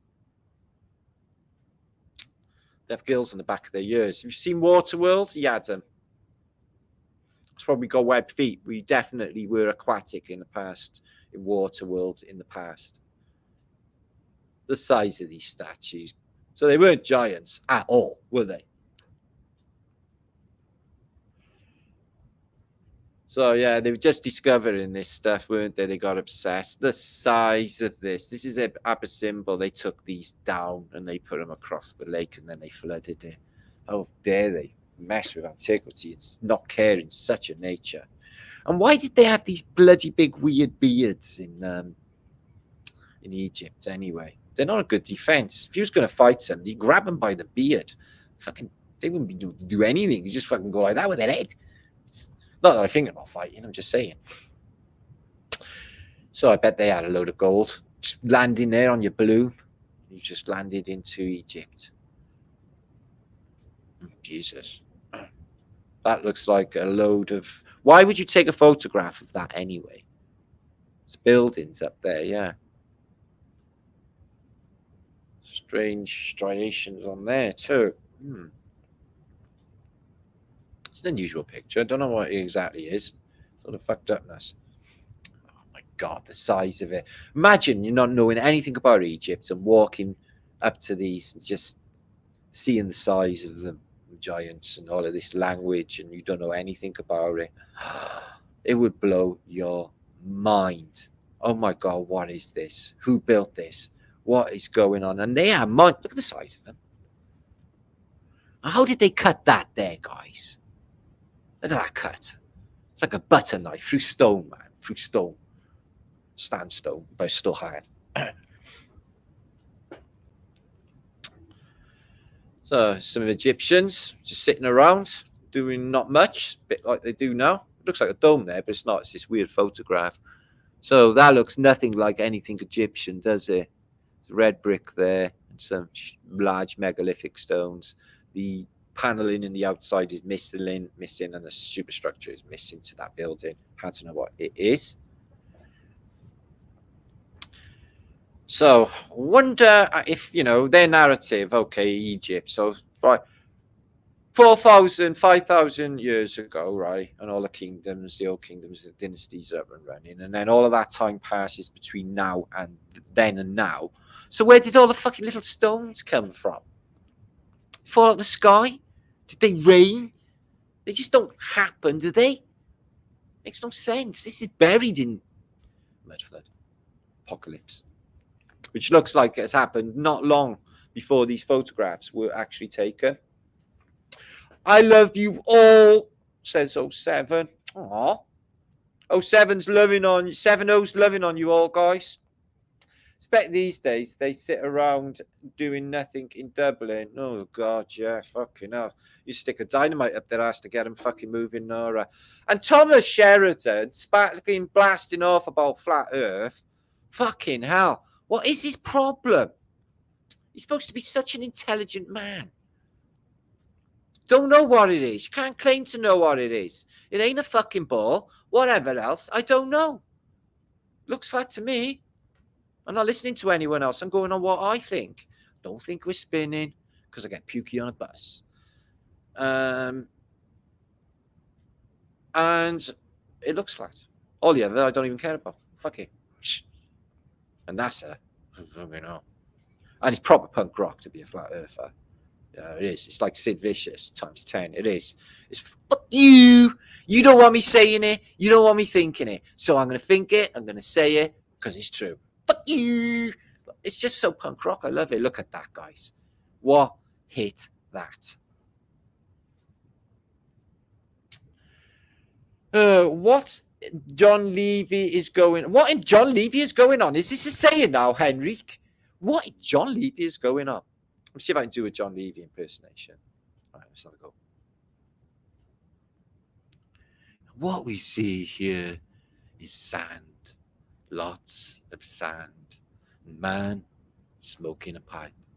I'd like to smoke a pipe. What we see over here is two men. What could they be talking about? It may be important. It probably is. We'll get to that later. I'm John Levy. Now over to Matt and Lika. Thanks, John. Yeah, awesome. Thank you, John. Do you think we pulled that off? Who knew? Who knew? A special appearance from John Levy. Yeah, something really fucked that up. My God, it looks like Armageddon just really went through your bad, didn't it? And that's on the banks of the Nile, where people in denial live. Denial. Oh, don't worry. That looks burned. Yeah, some really badly messed up. They had to clean it up a lot. So before the 1800s, when the Brits, the Germans, and the Dutch came in with a stiffy for antiquity, they didn't give a shit. It was all left to rack and ruin, wasn't it? They didn't give a damn. Any of it before then. Didn't have any interest in antiquity before this period. Isn't that rather queer? So maybe it was just because it all got fucked up a little bit of a time beforehand, and the world was all like, this is the stage show they were doing then. They're changing the set now, aren't they? They're getting into a new weirder stage set. I'm not playing. I'll just stop looking at the internet. Another weird thing, apart from AI reading your mind and that, is they keep lying about the weather. They keep saying one thing, and they say, oh, it's 18 degrees, feels like 7. So, or it's 10 degrees, feels like 18. And they just keep saying stupid shit like that all the fucking time on my weather report. Just go outside and it's nothing like what they say. Ooh, I wonder what happened there. So I don't think it's seismic too much, is it? Egypt, I don't think it has too many earthquakes. I haven't seen any pyramids in these photographs. You'd think you go to Egypt, you take some photographs of pyramids, wouldn't you? Oh my God, this is all buried. Look, that's a lot lower now. This is I think this is the Temple of Karnak, isn't it? That's the biggest temple complex in the world. Yeah. And they made that like Disneyland now. It's like Legoland there now. They built like Egypt, not a Lego anyway. You know this. We got Legoland here. Not that I'm knocking Lego. Lego is fucking fantastic. This looks like the Indians in Sedona, in the Ananas. Fuck me, what's my mind? It's gone weird. Anastasi, Indians. So, all right, we got some beautiful temple stuff. It's supposed to be ancient and stuff, but I haven't seen the pyramid. Wow, the size of that, though. It definitely, definitely looks like they had a covering on some of these, you know. Bits of gold and decoration. I bet it'll look beautiful. Whoa, what's that? I get him to count all of them stones. Count every boulder in the world. No, to be kind, because that's gaslighting them. Just in Egypt. Count every boulder in Egypt. Oh, there you are. We got the pyramid. Oh, fuck me. The Sphinx is dug out at this stage at the back. 1857, it wasn't dug out. So they line in the caption. I got an inconsistency there with the age of these photographs. This was a lot later that they dug out the Sphinx. The front bit looks buried though, so I think they just dug out the back, didn't they, to get into the cavern underneath the buildings underneath. There's a door down by there. Goes into. There's a room inside his head as well. I got that from Justin Pollock, who's still around making videos. How many is there? I've had enough. Get and count the fucking stones. Jesus, they're lazy. I asked him to do one thing only, and he's sitting there. Fucking hell.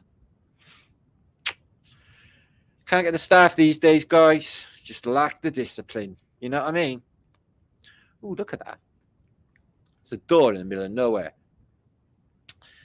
So I really, I think there's such thing as time traveling, but not in a machine sense. My friend Stephen and years ago, they said that they were walking, funnily enough, near to the resting place of Joseph of Arimathea in the castle grounds in Cardiff. And they said that, I was wondering if they were tripping when they said it, but they said all of a sudden they heard bells and ropes and stuff. And he said, and then he said, I looked at Anne and she looked at me, and we were dressed in old fashioned clothes. And then we looked at that, and there's all ships all docked on the Taff. We were in the old world. And I said, how long did that last? He said, oh, I don't know, maybe 20 minutes. He said, what? And then you just looked and it was all over with. He said, yeah, exactly that. I was like, whoa, that's fucking trippy. So he swears that him and his wife time traveled whilst walking through Castle Grounds in Cardiff. And they were very convincing, the two of them. So either they're just making shit up or they were tripping, I don't know. Or it happened. Look at that. It looks like a Faraday cage up there, doesn't it? Oh, it so does. Look at that. So this is a later tower, obviously, because everything else is just crap. Oh, Jesus. They're so buried, these pillars. So buried. Columns. Yeah, it's Belbeck's the same as well. Look at that door going in there. See, these are more obscure. You don't usually see these. Look at this. What the fuck?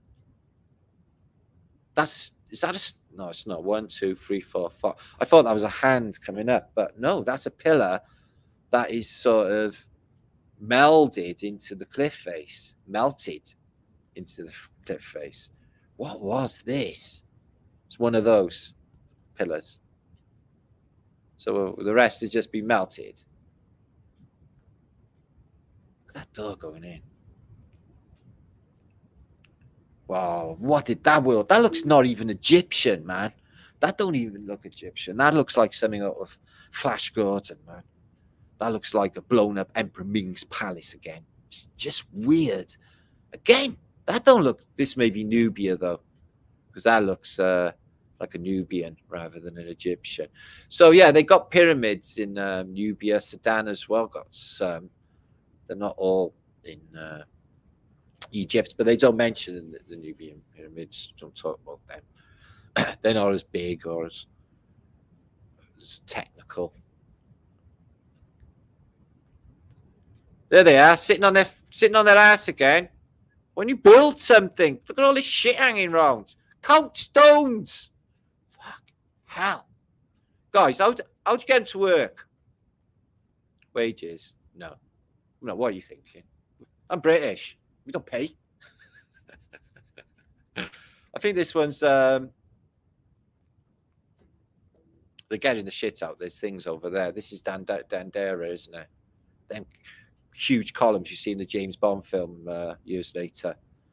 Just monumental size columns. And they clean them all up as well. On the bottom bits. Oh, Jesus. What do you think of that? Having tea? Says Nori. How you doing, no? Say hi to the missus. The Nubians are here. Oh, I don't know what's going on. It looks like a lot of meltology going on, if that's a thing. Oh, look at that. Armageddon time. Wow. What a load of messed up stuff.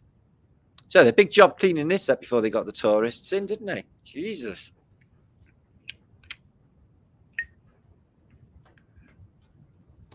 So that's a big door to nowhere. I wonder where the rest of it is. And why would you just have a door there? It's got them in Peru as well, haven't we? It's doors going nowhere. Some say they're portals. Maybe that's the whole thing with the arches and the portals in the first place. Portal to another via close by. Looks the same, a little bit different. Maybe the traffic lights are a little bit different. Blue instead of green. And other little changes that you wouldn't really, what they call Mandela effects. Along them lines. But I do think that they converge, the realities. And I think, I don't want to go about time, but, these different parts of time, different events in history existing exactly the same time makes perfect sense to me. And I think that they can be psychically communicated with, guys. I really do. Seen these before. The outside is just gone. The coating, what was these? Just giant statues gone. And that looks melted, that stone at the bottom there. It's a bit fused, a bit glass-like, a bit bubbly there. Oh my God. Yeah. So why would you have a door frame with nothing inside it and a door frame with nothing inside it? Well, maybe there were and they've been blocked up in ancient times. Maybe they had window tacks. Oh my God, they got so buried, didn't they?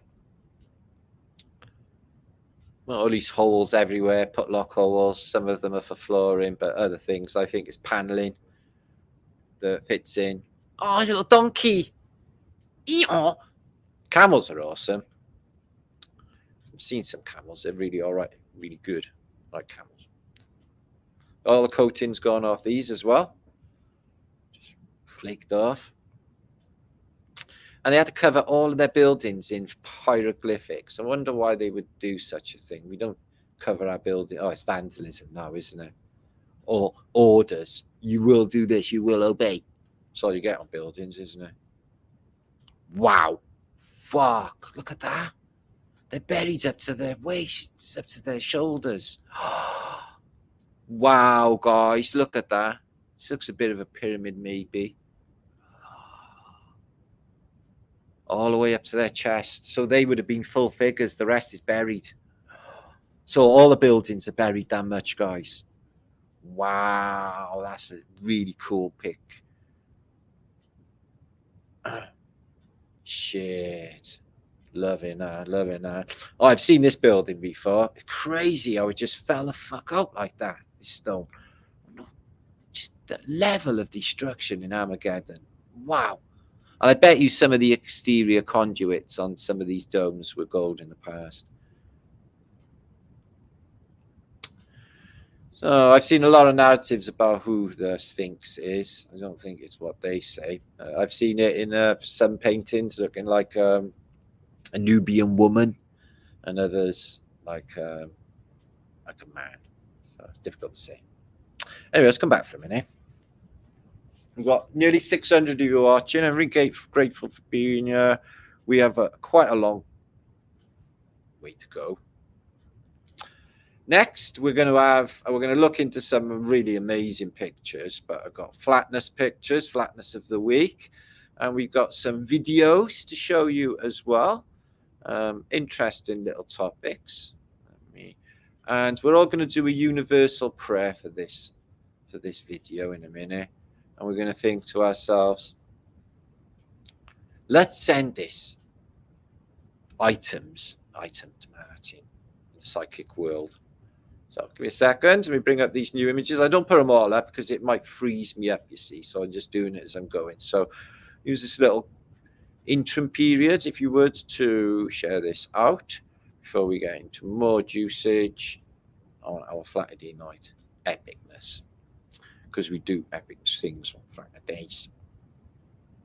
Oh, we do. Okay, so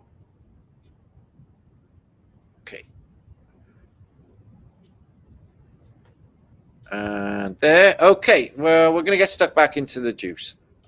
Let me just shout a few of you. So it's my friend Nora. Hope your day is going well. Oh, thanks, Marianne. Dimps. And Mo Sampson's in the house. Thanks, Magravelli. Good to see you as well. And thanks to Bichet for doing the business with the links. And I do appreciate you doing that. Alpha Billy. So, what do you think of the show so far? I got an email. I know I can't read emails when I'm live, be a guy. Spine of the album Leylines. Oh, fucking hell. I can't do emails now when I'm live. It'll just all go to shit on me. But thanks, bro. Thank you, Vivianus. Good to see you. Life for real. Let my people go. Let my people go. It'll happen. Don't worry. Deb Woods.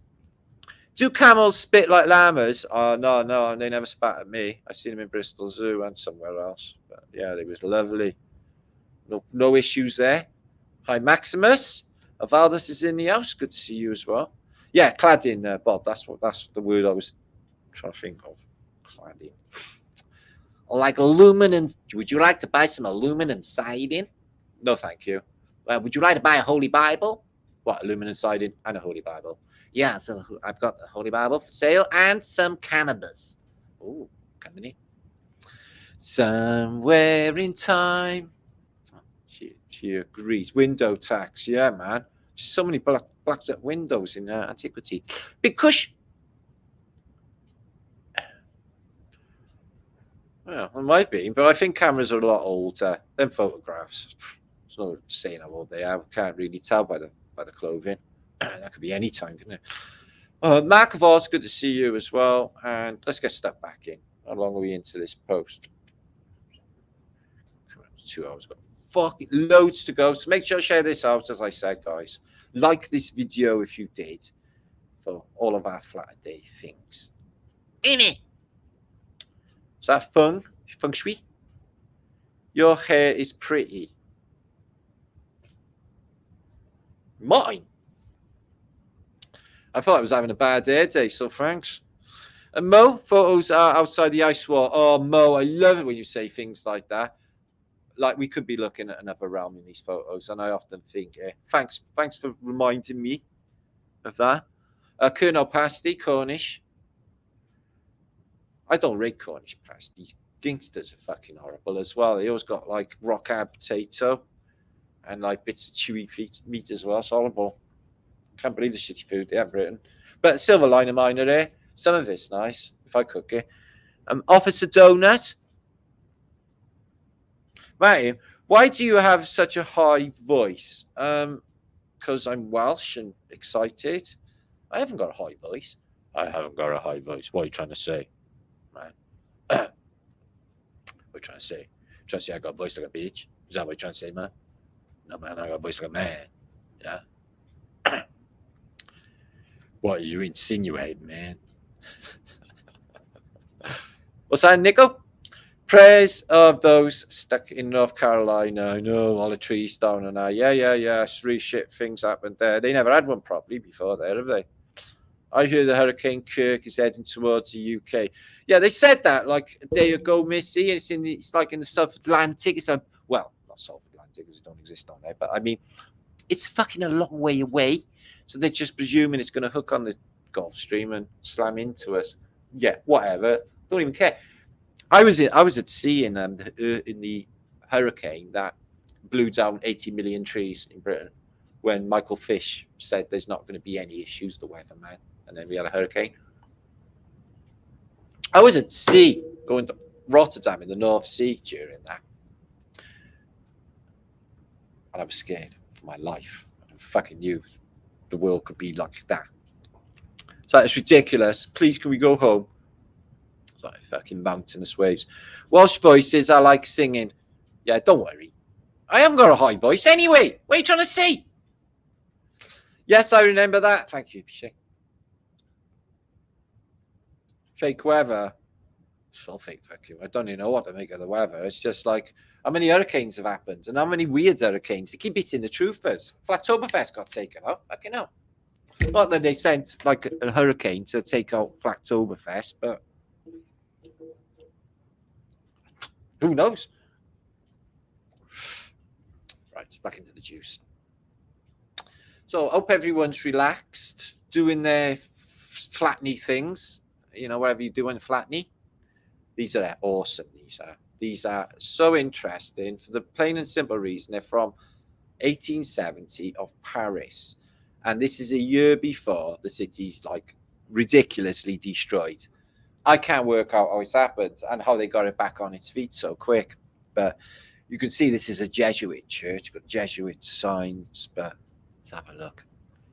These bits of technology, these sound machines, these healing machines, these devices, all got changed, put all of these deities on these plinths and all of this weirdness going on. And ritual and witchcraft and all over these buildings. That's why the gargoyles. Like, I asked a clergy person, why have you got a nasty ass gargoyle on the corner of the church? This was in Lincoln Cathedral, and she said, "Oh, it's to chase away the evil spirits." So what? Chase away the evil spirits? What, with an evil spirit? Okay, that's just nutty, childish mentality. Are you 4 years of age? Not that I'm taking, the piss out of 4-year-olds, because some of them are very intelligent, I'm sure, but no. Look at that. Old world giant building. So the Louvre is supposed to be the biggest fronted building in antiquity. It's like a mile long or something, isn't it? And this is part of I think this is the Hotel de Ville that got completely destroyed. I got a cymatic window, a little portal, a speaker there, look. In a nice position. Do you think that's just for aesthetics? Because I think it's got device, as is this platform, as is the whole living building. Look at the size of these when you only got horse and fucking cart.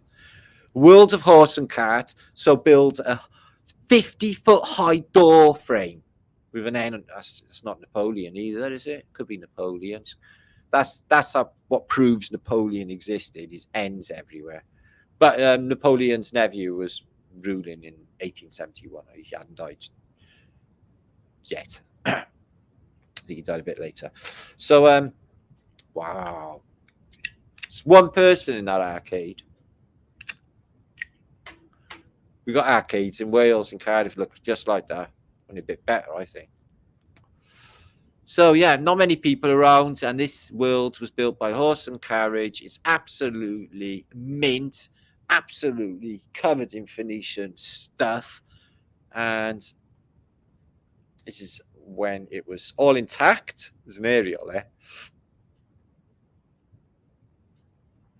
And Seine along the Seine.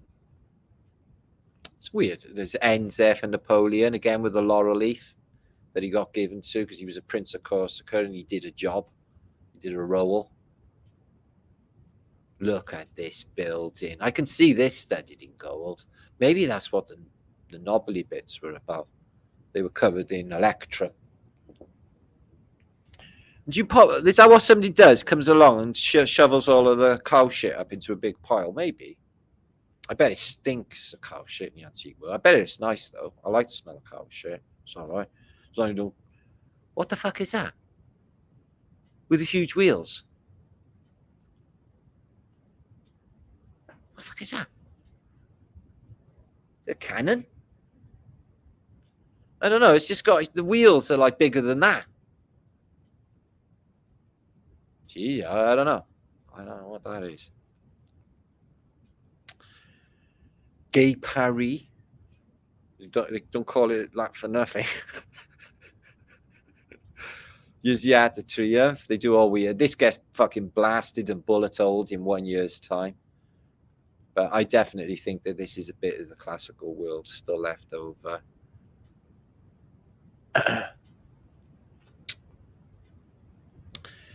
Oh, so yeah, all of this, I'm going to show you a few images of what it's going to look like. These arches, there's one in Saint-Germain, there's one, it's all different parts of Paris. They got these giants, still there today, in some cases. And another thing that Paris got littered all over it is little mini star forts. Some of them are still intact. Whoa. So yeah, world of horse and cart. Let's just build a massive temple, shall we?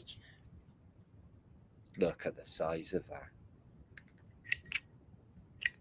So no electric because only for 1870, and all of the buses are horse-drawn.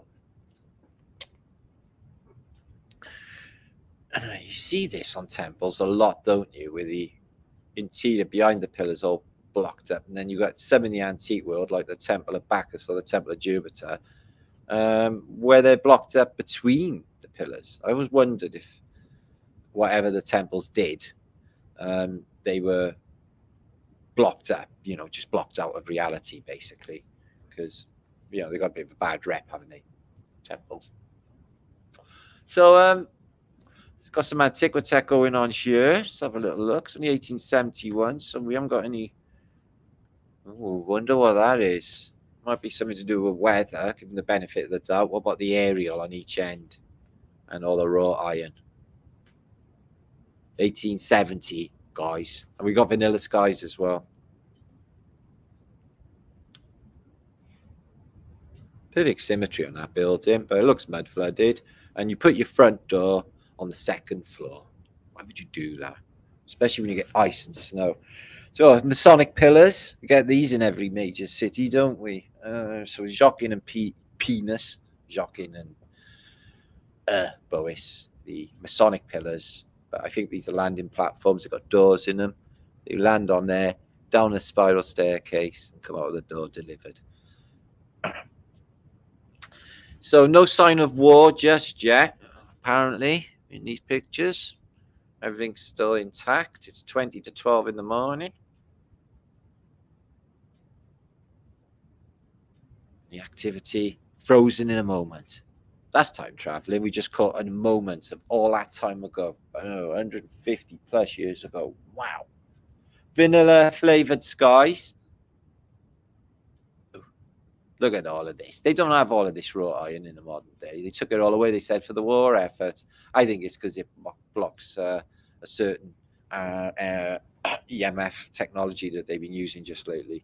That's why they got rid of the lead paint. They said, oh, no, lead paint will make you mental. And we all painted our bedrooms. And my bedroom was lead paint when I was a kid. And I didn't go mental. Who said that? It blocks certain EMF waves. It does lead paint. So that's why that had to go. So they said it was dangerous to give you like brain hemorrhages and stuff. Oh yeah, lead to make you mental, poison you.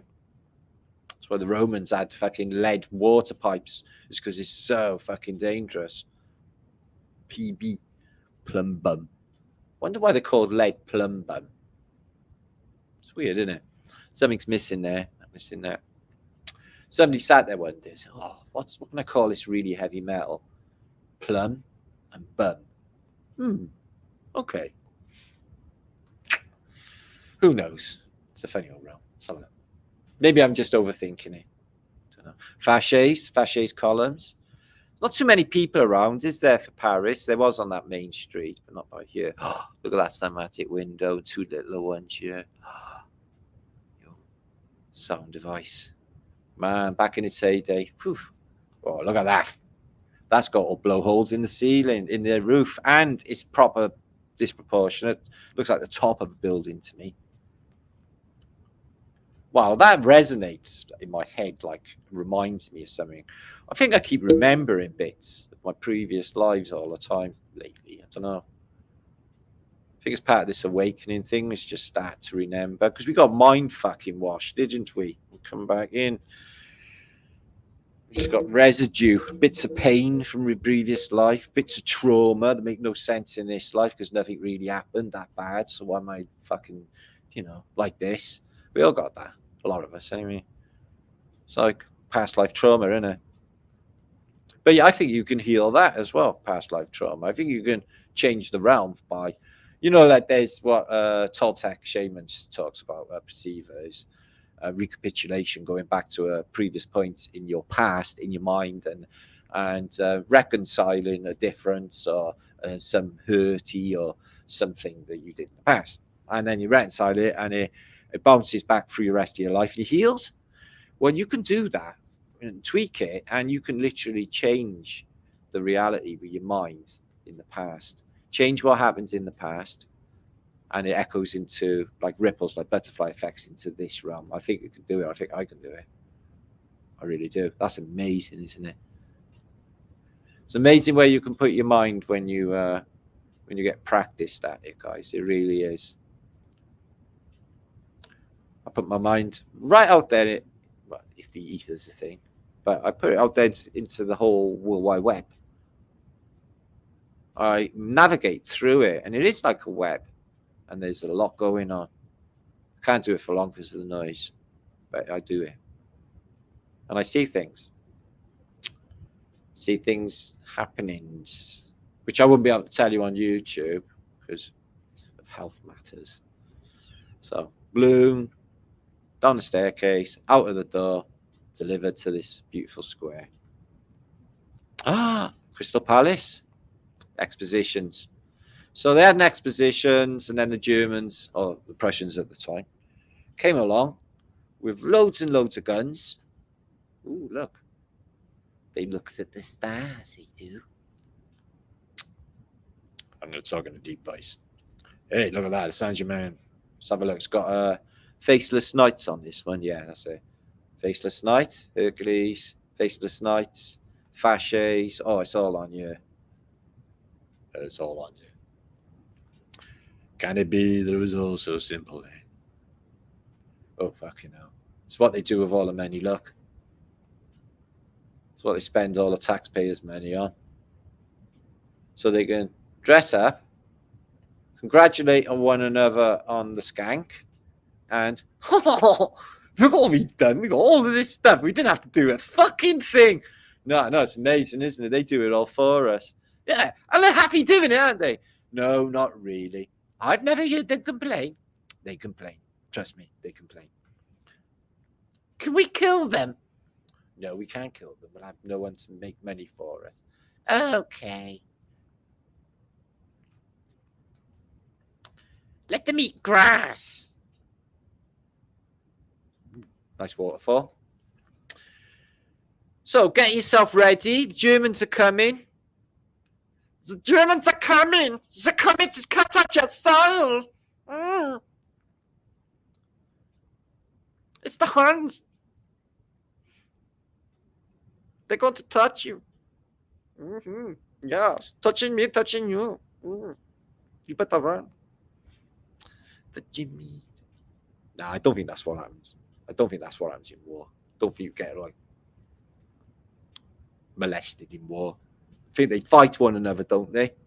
It's like the enemy are going to come and touch us up, guys. What the fuck do you mean? You know, they're like Spartans, innit? Spartans, boy lovers. Fuck off.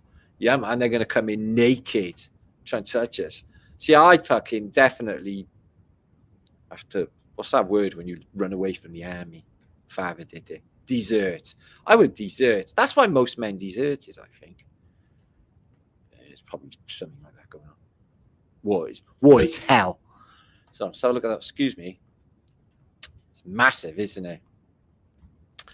So no wonder that Hitler didn't blow it up. Of jealousy, because it's bigger than their arch. It's a big arch and we blow the fucking thing up. This is a Lugar. This is a railway station. Lugar. It's not Lugar de Nord. That's a bigger one. Lugar de Nord is a massive station.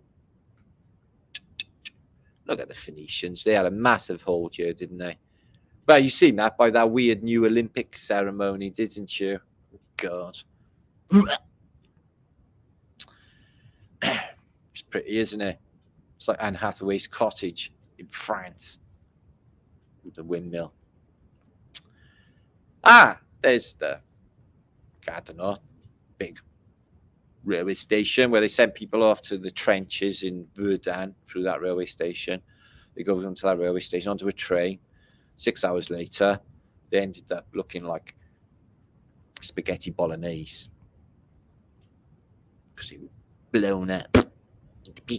What in the fudge cake is that? There's a weird little praying tower on it. I don't know. It's like little caves and little grottos. Oh, it's trippy, isn't it? Oh, look at that. You see, these are a few coppers, few army. Maybe they're expecting a bit of trouble. And the famous Notre Dame Cathedral. The bells. Hey, Esmeralda, have you got that tenner you owe me? Oh, fucking hell, you're always on for it. You're like a pair of knickers, always on the bum. That's the true story of Quasimodo and Esmeralda. Yeah. Showed him a fiver. A deep sea diver. Look at the size of that statue. For a place that's got just horses and little people. Little people. Hey, I'm Barry White. I'm going to show you a shock later on. I got some lyrics for a certain contemporary music song, which or make you poo your pants. It is so spooky. I think the singer, I'm not going to name it right now, we'll get to that later, is speaking on the perspective, from the perspective of the Phoenicians. I don't think they like us. Something just gives me that sneaking suspicion they don't really like us very much. The old ladderling going on there, is it? Yeah. That's an unusual pagoda-y Indian-looking building, isn't it? It's all mud flooded wrong there, isn't it? That could be anywhere, couldn't it? Ah, yeah, more nice shit. I wonder what they are. No, I can't imagine you lighting candles in a chandelier, but definitely being crystal, they got some sort of magical properties. Bet it's scintillating in there, and they got that vaulted ceiling, like you have in the Arab room. I bet they got gold leaf everywhere. Puff. Ooh, look at that.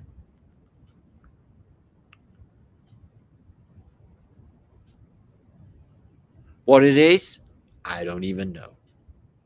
Just pillars and boxes. Why is all the windows open at the top? Maybe it's a hot day. So Hotel Taville, that's going to go up in flames. What's in the windows? Squiggly paint or something to stop the windows being blown through when they get bombed. They're expecting to be bombed. The Germans are on the way. Oh, just the army. They're getting ready. They're mobilizing. Oh, it's like watching a movie, innit, guys? You excited? So the Huns are on the way. Here is the communards, the French. Yeah. Going to make a stand and save Paris. In a year's time, they're going to be eating only rats and cats because there's no food left, because apparently there's a big famine in Paris. So you get to a year later and the technology for photograph taking goes down the toilet somewhat, and you get this yellow hue. I dig it's a different film, different camera. 1 year later, and you get this. Is 1 year after those photographs. These are the communards, but the cannons are actually pointing at the city. Is that a really good defensive mentality? I'm not quite sure. And then it looks like that. Like that. It all got gutted and destroyed in central Paris. Excuse me. Yeah, in no time at all, right? No time at all. It's all built back again, and it's all flashy and great again. But yeah, right. 1 year later after that, it's this. We're sure we're not looking at this. Looks like an older photograph. 1 year later, scorched, torched, all our antiquity, fucking, excuse my language, fucked, gone. And these are defensive positions, but you never see any action shots. Never ever will. I don't think the narrative, what they're telling us, is what happens at all. Just political nonsense. Because this is the story of, you know, the rise of German state. They weren't Germany until this war. They, you know, what the gains they got here, and then they go back, and then they set up, you know, they have a unification of Saxony, Prussia, and Bavaria, etc. And they just become Germany. And then the rest is history, literally. So yeah, they got some damage. They've been attacked. Okay, this is getting a bit. Oh, this is 1871, right? Hotel Taville, gone. That building we seen earlier, gone. And look at the melt. Cannonballs. Cannonballs. Cannonballs. Okay, it looks more like Godzilla has visited, but whatever. Scale of devastation in the center of Paris is just, that's the Arc de Triomphe behind there, but they managed to not blow that up.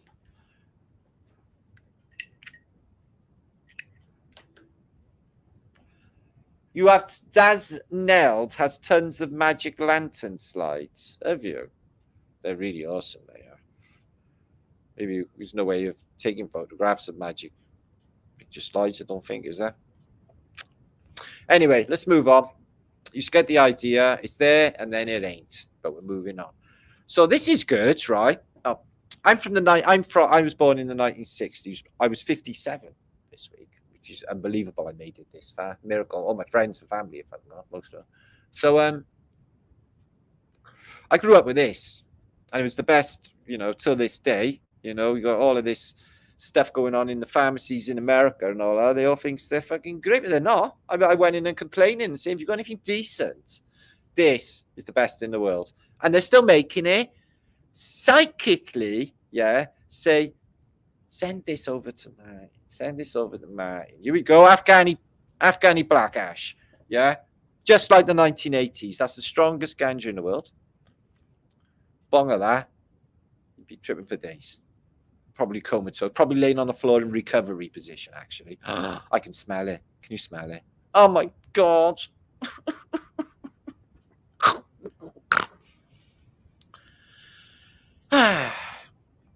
Yes, he's got a good job. See this old guy here, he was doing it back in the 80s, so he knows the score of the cook.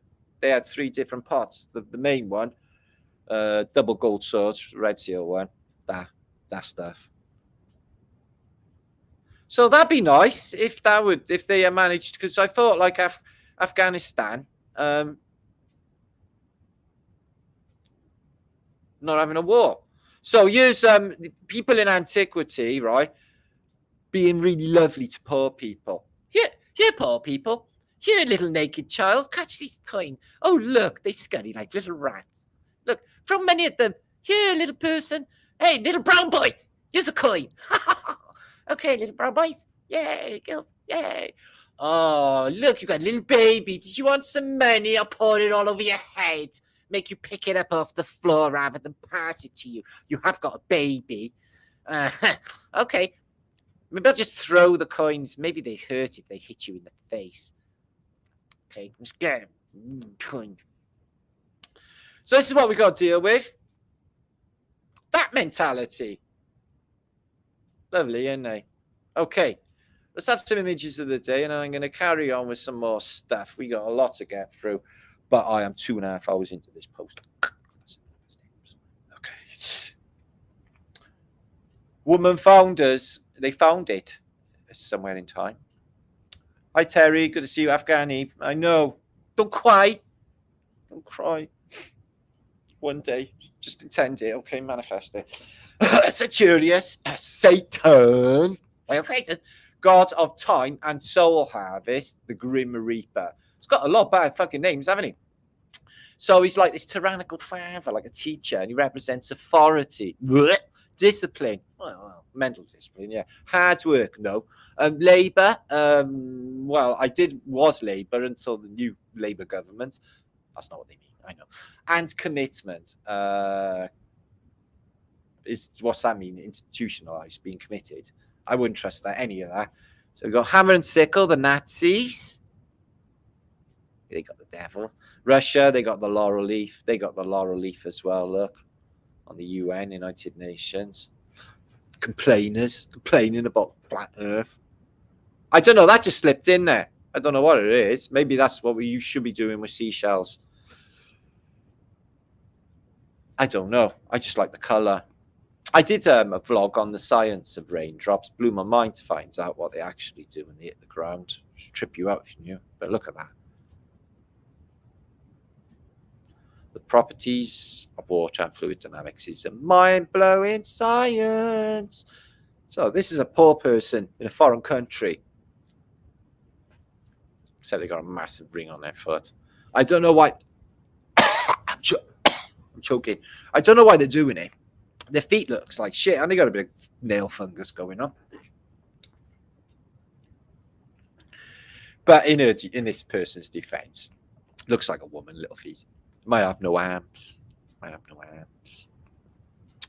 It's a nice little bridge. Been there since ancient times, probably a Roman bridge in Romania, and it's just part of it left. There it is. You climb on top of it. I wonder if that's there in the modern day. It's good. They must have put like some wood and stuff in here, stop it falling in. Wouldn't it be an irony if he climbed up there and it fell in after thousands of years?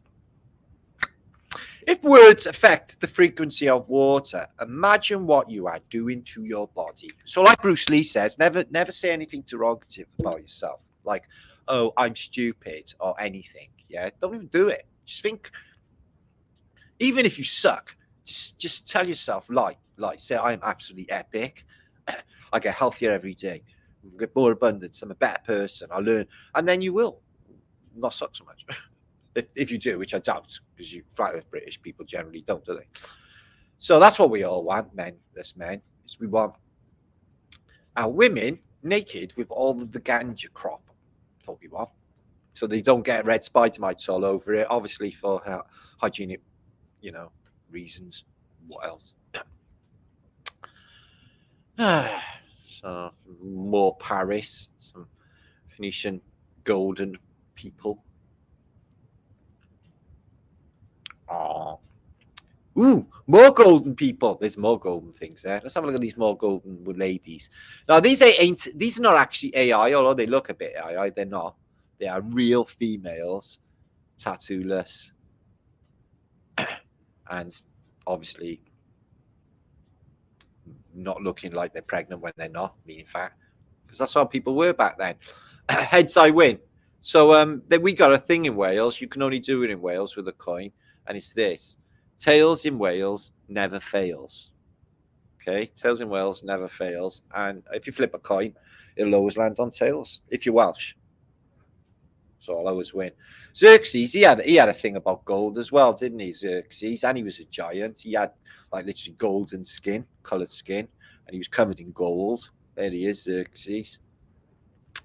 Crazy, boring person. Right, here's another deity. He's doing that two-finger thing again. I'll show what's going on with that.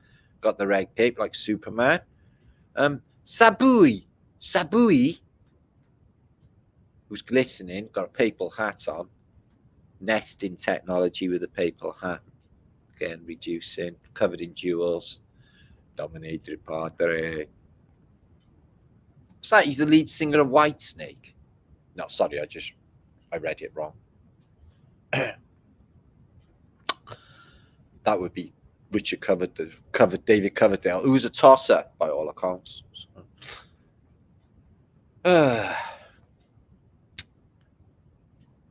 So a reset depiction.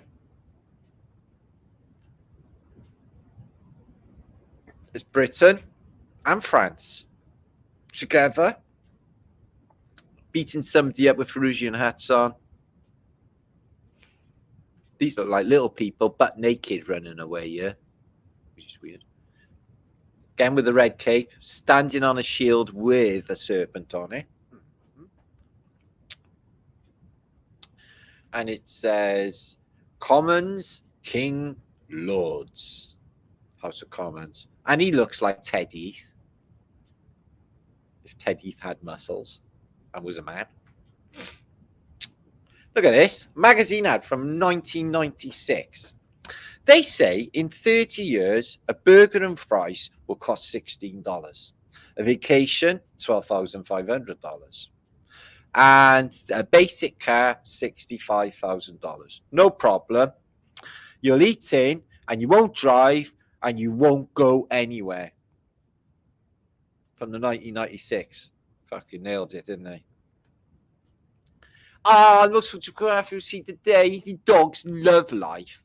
And he loves the beach, this little dog. He's in his element. He's like, sunset. I'm really happy. Love golden retriever dogs. We love that dog.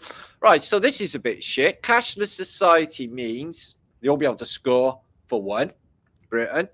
No car boot sales markets, no tooth fairy or piggy banks, no savings cash for a rainy day, no tipping the waiter or hairdresser, no giving to the homeless, no giving to buskers or musicians, no selling unwanted items for cash, no buying anything with privacy. 100% digital currency means your life is 100% dependent on the power source of the internet.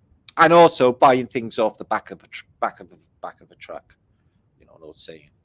Bought it off the back of a lorry All of those things will disappear with a cashless society. I'm definitely going to try and not use my cards so much because I don't like the thought of any of that.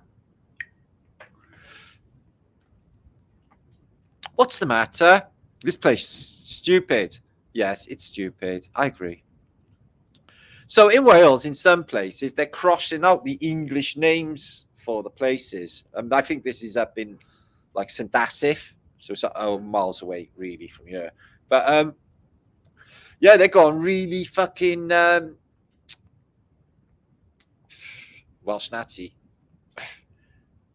Holy shit, they do wear boots. They wear Dr. Martens. And fairies do wear boots. You've got to believe me. Because I saw them with my own 2 eyes. My mother saw a fairy. Right. Suppose looking all right nowadays and 6 of 9. And we're not looking at supposed tits. That would be wrong. But you're mad how much they aged the Star Trek generation stars like Riker and that. They're all like really old now. Everything's just happened so quick. Programs that were out a few years ago were like, I seen an old like Nevermind the Buzzcocks the other day. It's a British like pop show with Matt Lamar and Phil Dupas and that. And it was only like, I remember even watching the episode and I watched the clip and then I seen them in the modern day. They look like they're fucking, you know, fucking worm bait, man. Old as fuck.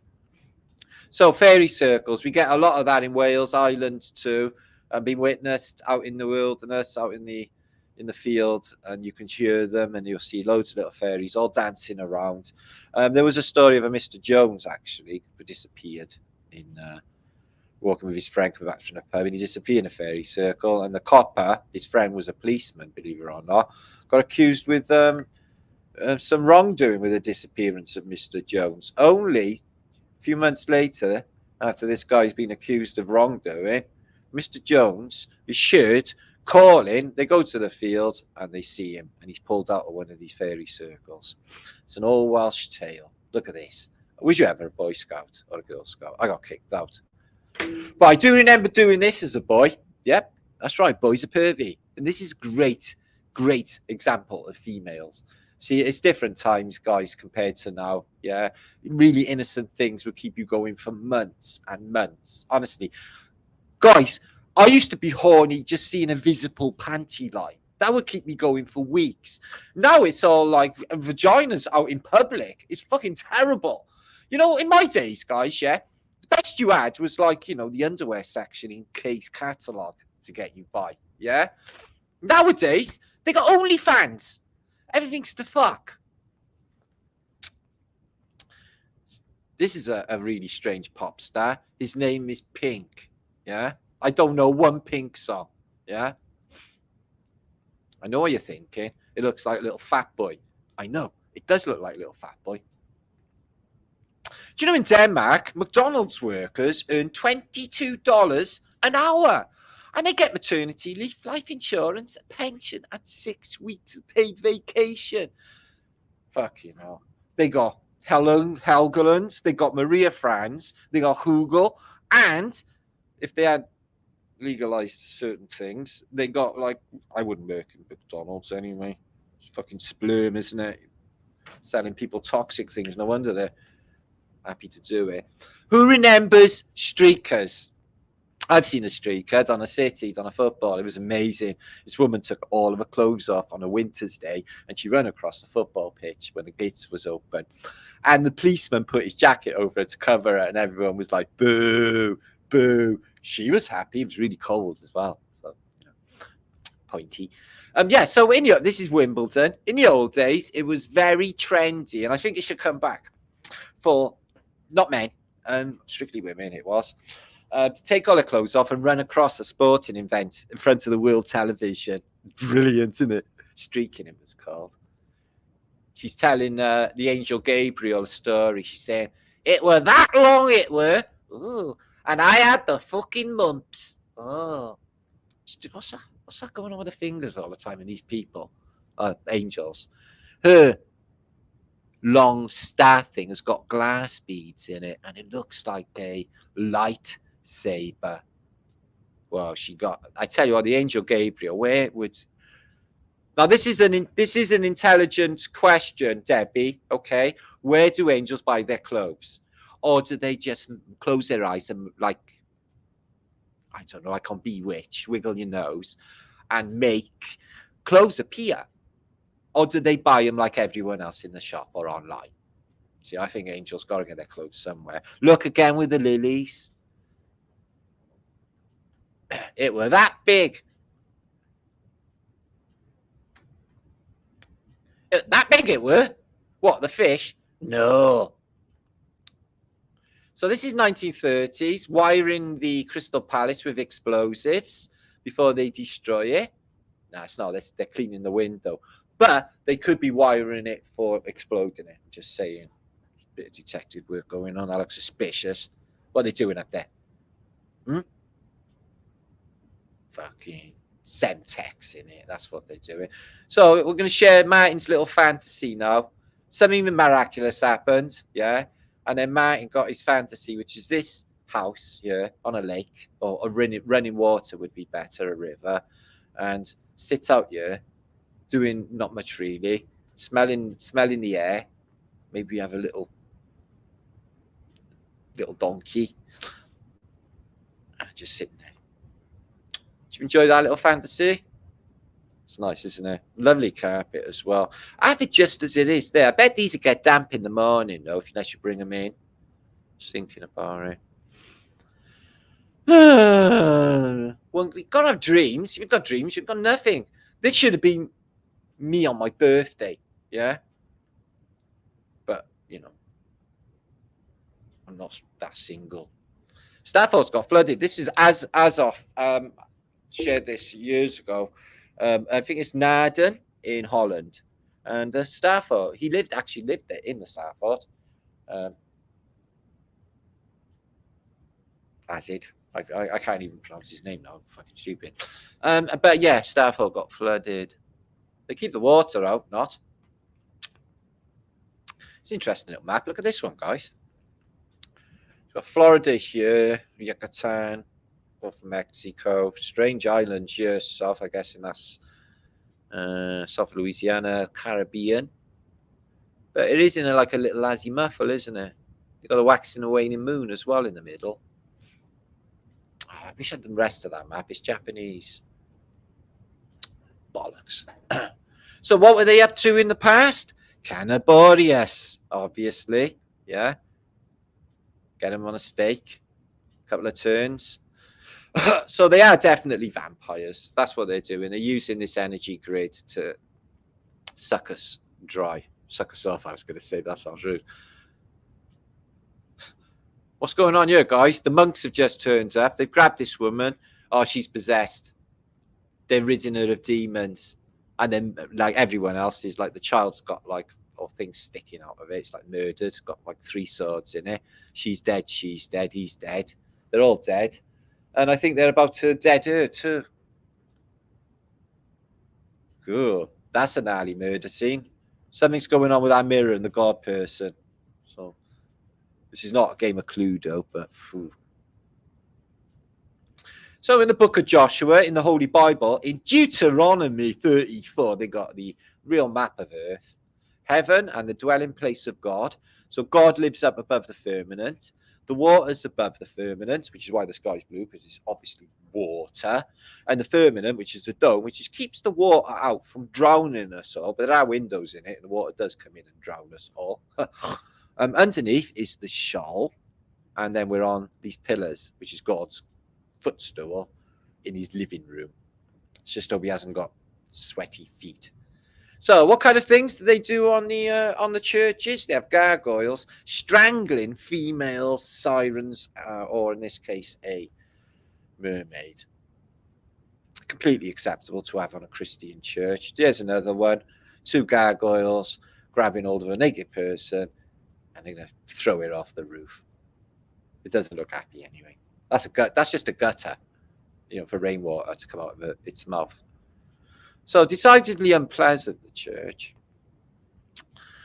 So this is what happened. The reset happened. These survived. They were in a bunker. They come up. The classical world is shitted.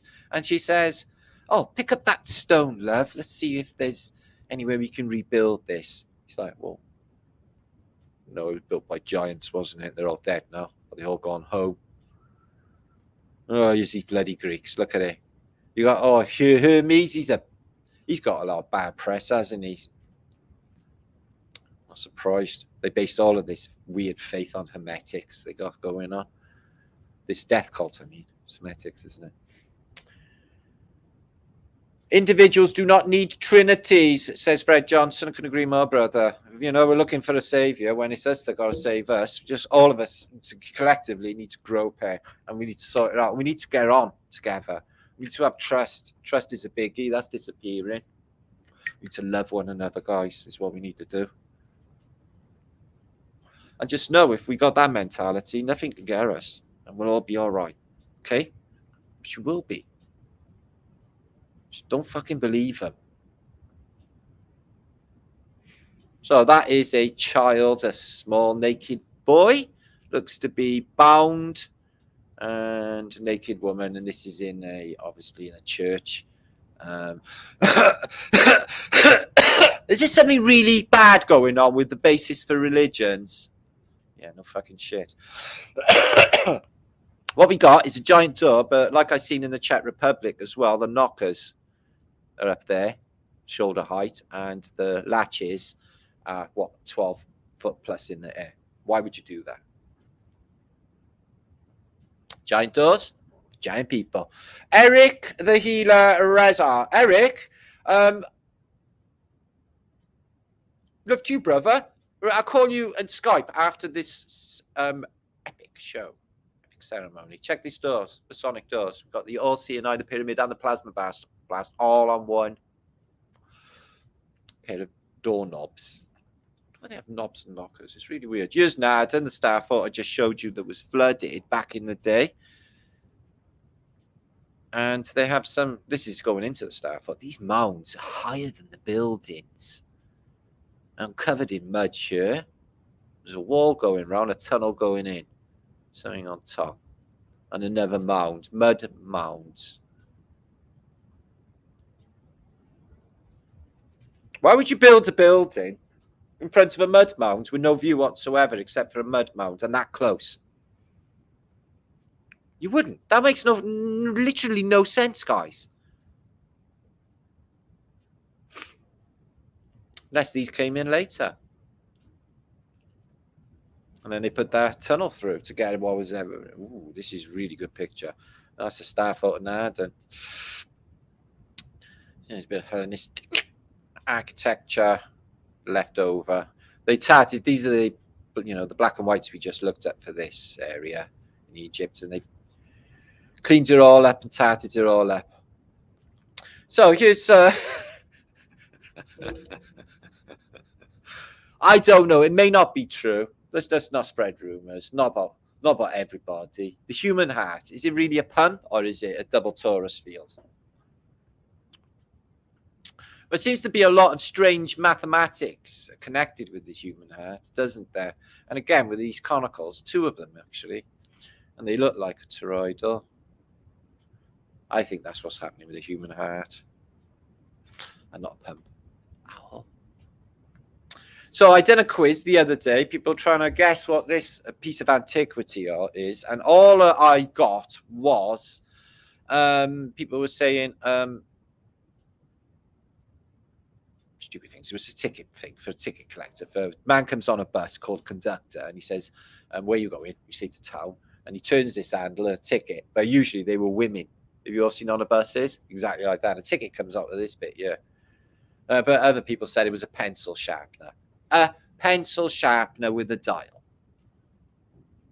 All right, it looks like a pencil sharpener. And this was the first mobile phones we ever had. This is my Nokia. It was brilliant. Excellent signal from about 30 foot away. Pufferfish, amazing. First they build the male pufferfish on the seabed. He builds a star fort. Perfect geometry, takes ages. And his idea is he wants to impress. And he's on the pull. And then one day, this beautiful, beautiful puffer girl comes past. And she's like, "Oh, did you build that star fort all on your own?" So yeah, it's pretty shit hot, isn't it? She's like, yeah, and yours. And then they stay together for the rest of their life, which could be a lot of years. But you have to build one of these first to pull. So, pufferfish are awesome. So I don't know why they closed this down. This was the massive, still there today, massive mental institution in Cardiff, Which Church Hospital. Note the missing clocks. Apparently they said they never had enough money. This tower's spooky. Anyway, I have been in this building, not for treatment, but to visit somebody. And it is just endless halls that seem to go for miles and miles and miles. This place is massive. And it's still there today. And it's in the shape of a star fort.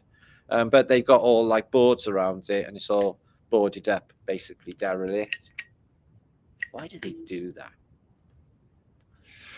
So this guy's face here, I've seen him. He's a movie star, but he's got a bit of a weird face on him, like he's done something wrong.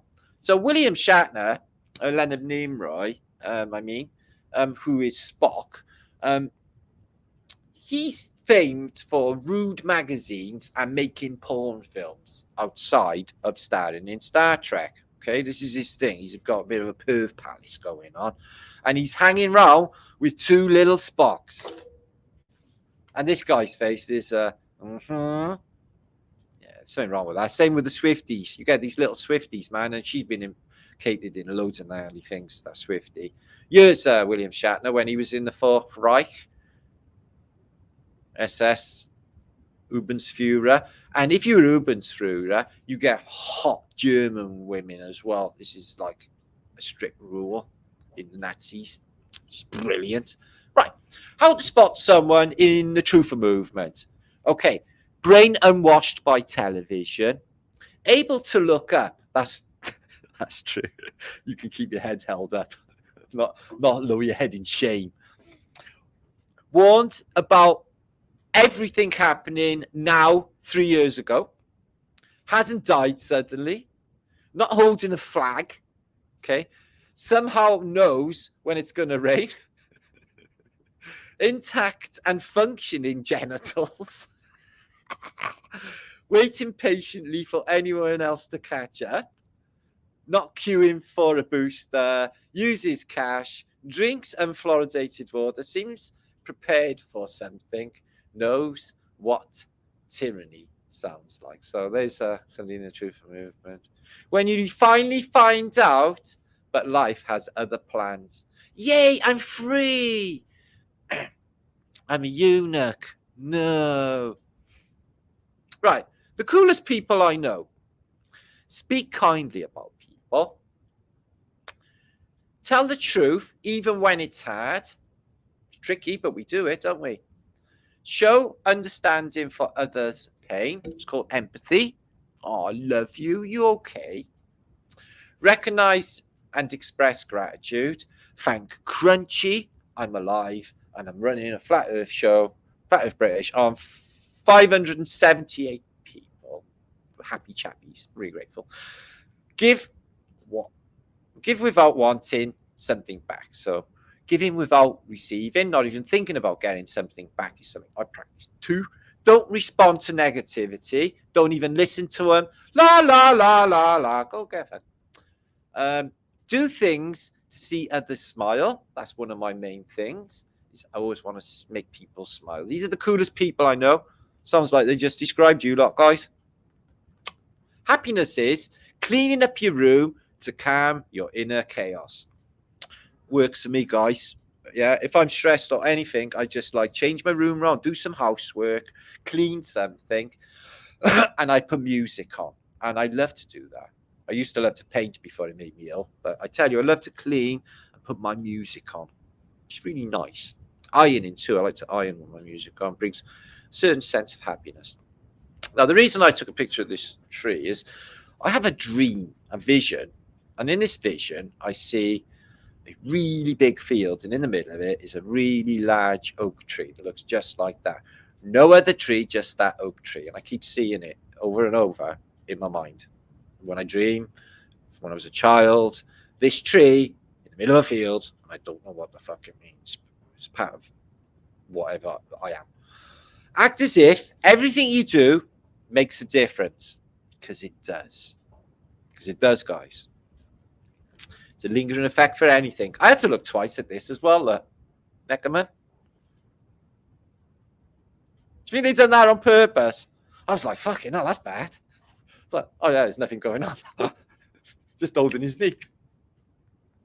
Gotcha. I know. He's having a freak off on Friday night. Did you hear about it? Yeah, all the inmates are coming and the guards. Yeah, man. He's got all of his baby oil imported into his make-believe Hollywood studio cell that doesn't exist because none of it is real. If money is the root of all evil, why do they ask for it in church? It's a fucking good point, that is. Give me your money. Give me your money. Just Brits in the old days. Look how happy we all are. Yeah, we're a bit white and crusty, but we're happy. Got a nice pair of sandals. Take the Cortina, awesome car, the Cortina, out. Just park up in a car park and empty all of a picnic. And the petrol. I don't know what they're going to do with the petrol. I don't know. He's got some Kleenex tissues there. I'm not going to say what they're for. But yeah, what a bloody simple, bloody. They look so happy, don't they? This is what Britain's like now. Look, guys. So we got a guy pissing out of the window. Beautiful, beautiful court. Shop's open. No, it's not. Nothing's open. And they just coming back from the shops. Just been to get the scratch cards and the wine. The kids are on the sweets. I told them to shut the fuck up. And get a lot of scooters. And people not dressing. They go to the shops in their gym jams. Men that drives their kids' bike to go and get their fags on the shop. Oh, fucking hell. This is Britain. This is exactly what it's like. It's just that bad. It's just So here's a load of Freemasons and engineers in the 1800s. This one here, Isambard Kingdom Brunel, is attributed to building the Great Western Railway and Clifton Suspension Bridge and Severn Tunnel and some of the Paddington Station. Some of the best things out of Victorian Britain. This guy is attributed to. Dies of syphilis, apparently. Anyway. And this is all of his gang, apparently, the top hatters. What I'm wondering is, don't they earn any money engineering? Just saying, he looks like a fucking tramp. They all do. So he used to have thorium-based soap in the past. Apparently it's good for you. Makes you radiant. Thoradia. The Japanese say you have three faces. The first face you show to the world. The second face you show to your close friends and family. The third face you never show anyone. The truest reflection of who you are. And that's all of us. We nail down or we don't show our true selves, guys. We just put an act up for everyone else. An act for our friends, or act for our family. And this is really true. That is so fucking true. Truest, youest self, you never share. You keep it for you, don't you? That's for you, that is, guys. This is crazy. Barry Manifold. Yeah, Barry Manilow. Check this out. I write the songs. Listen to this. I've been alive forever. And I wrote the very first song. I put the words and the melodies together. I am the music and I write the songs. Who are they talking about, guys? The guy in the Tavistock that writes all the songs, one man, and he's lived forever. Is it a Phoenician? I write the songs to make the whole world sing. I write the songs of love and special things. I write the songs to make young girls cry. I write the songs. I write the songs. My home lies deep within you, and I've got my own place in your soul. Now, he's either talking from the perspective of Satan or he's talking from the perspective of the Phoenicians here, guys. Now, when I look out through your eyes, I am young again, even though I am very old. He's a vampire. The vampires are real. This blood thing's real. I'm telling you, they're fucking doing it. And the religion's telling you as well that they're fucking doing it. Oh, my music makes you dance. It gives you the spirit to take a chance. And I wrote some rock and roll so I can move music fills your heart. Oh, excuse me. And that's the real fine place to start. I am the music, I write the song. So why would Barry Manifold be saying that? It's a bit of a bold statement, isn't it? I'm young again, even though I'm old.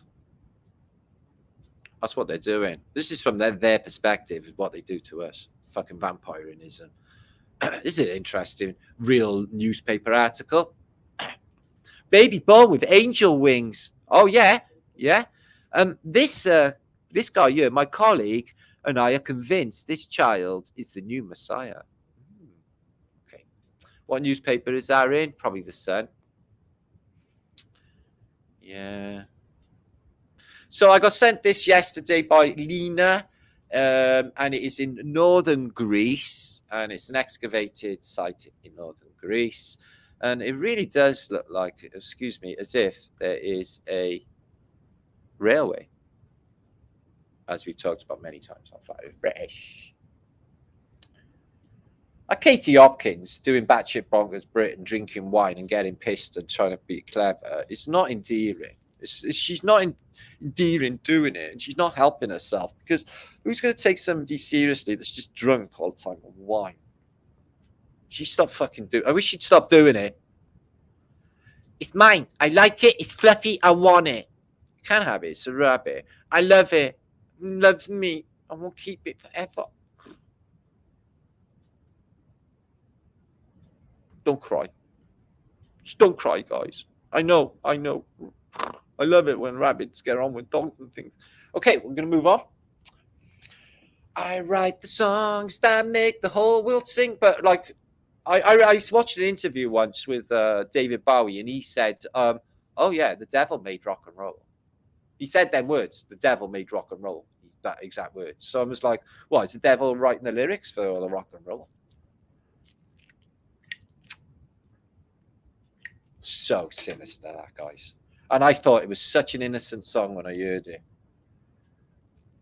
A lot of his songs, Copacabana, I bet all of his songs are deeply coded. Barry Manifold. But definitely one of their bloodline. No doubt about it. So we got Dave, OC in the house. Bowie knew the score. The last thing he done, I don't think that any of these pop stars are dead, guys, except for Amy Winehouse, because she was fat.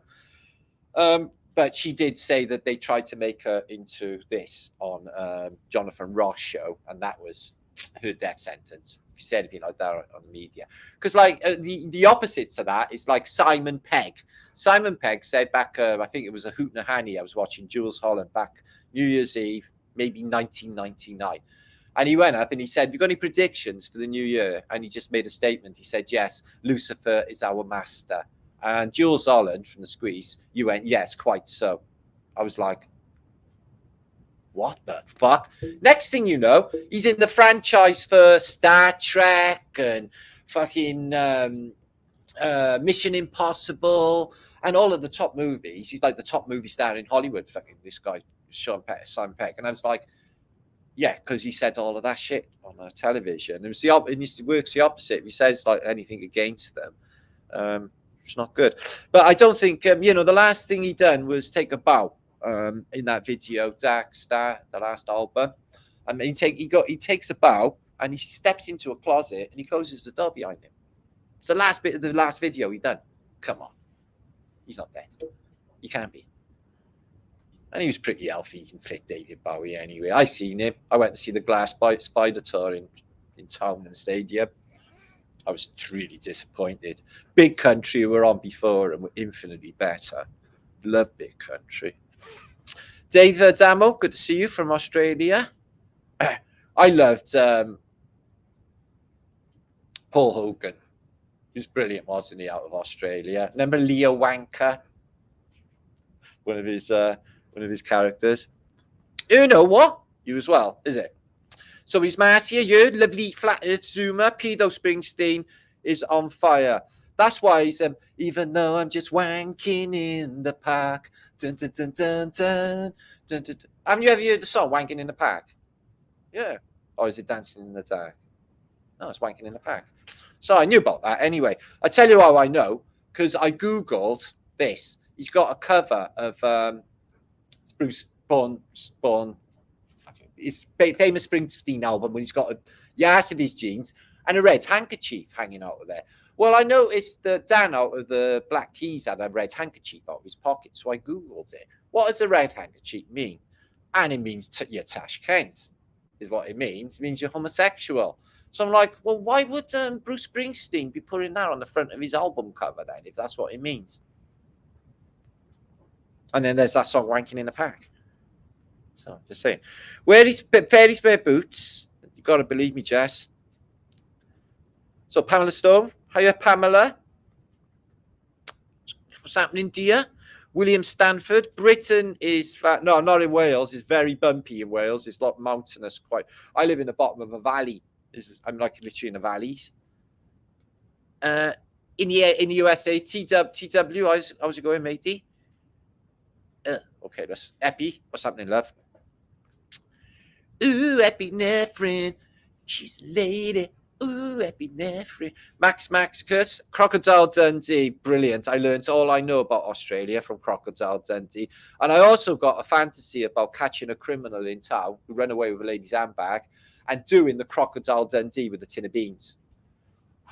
Launching it straight in the back of the fucking head. I'd love to do a Crocodile Dundee, but it would have to be like catching a criminal or some really bag snatcher or somebody really bad. So I could throw a tin of beans at them and get away with it. Fred Johnson. Just a fantasy. Sharing with you. All A-listed entertainers are part of the shit show. Okay, we all know this. I don't know why anyone takes them seriously. And another thing I don't understand is why anyone puts them on pedestals. Like Holly, oh, he's unbelievable. He's such my fit. Actually, it's not about pedestals. This one's worthy of it. Rick Mail. I loved Rick Mail. He was fucking awesome. Remember Kevin Turvey? One of his characters. Kevin Turvey here. I used to love Kevin Turvey. Neil, orange peel. So as soon as he spoke up about, turn off your television, you're being brainwashed, he said a few things. And he died a little time later. And his last documentary was a truth documentary, exposed loads of stuff on there. Yeah, Jimmy Page. Yeah. No comment about any of these pop stars. I've had my literally all of these people I thought were really good at music. I can't even listen to. Can't even look at Roger Waters anymore. And he's Welsh. Such a suck off. Miss Magic. It's lovely. Okay, right. We've got more to go. We are literally, though, 3 hours into this post.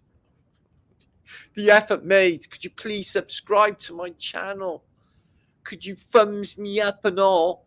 Yeah, can you wiggly flat thumbs me up? Please. Okay, let's have a look at some funny stuff for a minute and see what's going on. Is there just a quickie before we go to amuse ourselves? And then I'm gonna wriggle out here. 550 of you. I'm really grateful for you being here on a Saturday. We have an awesome time here. This is the top tier of truthtainment on YouTube. Make sure you spread the word.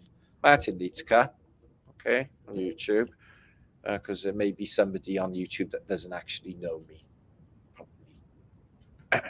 Probably is somewhere. Someone has been in a basement for the last 30 years or 10 years. Okay. Isn't that weird how Madonna turned into a Space Raider pickled onion flavour? She could have been a beef, but I think she's pickled onion. It's weird, isn't it? I used to fancy her when she was the old Madonna. I'll shit on your grave with my cat. Now that's vengeance.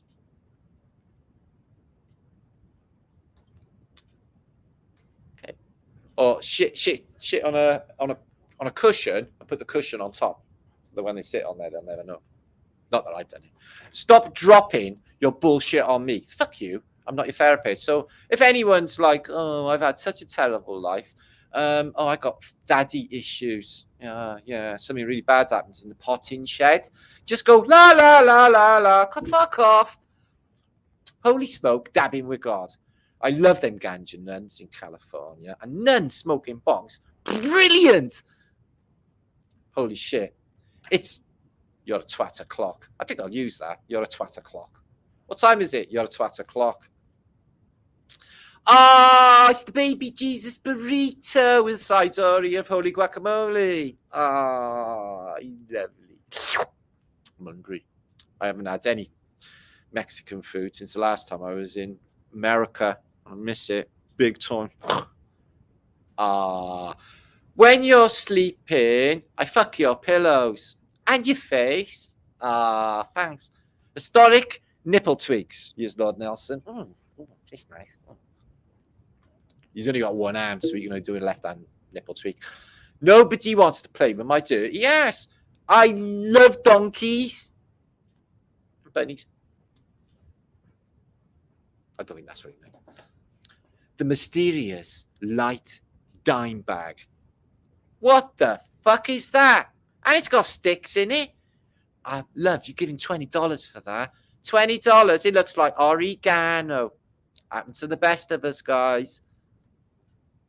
Oh, I had this when I was a kid. The little drug lord. Oh, yeah. Well, we were trained earlier to be gangsters when we were little. So first thing is drug dealing. Yep. You get a portable drug dealing kit, little set of digi-scales. Get on the street early, little moustache, make yourself look a bit older. Not that you need to anyway. Great days. Really happy. Douche Bear gets a soya latte grande with rose-scented syrup and a vegan dark chocolate biscotti on his electric unicycle. Okie wokie. Then trying to find the clit.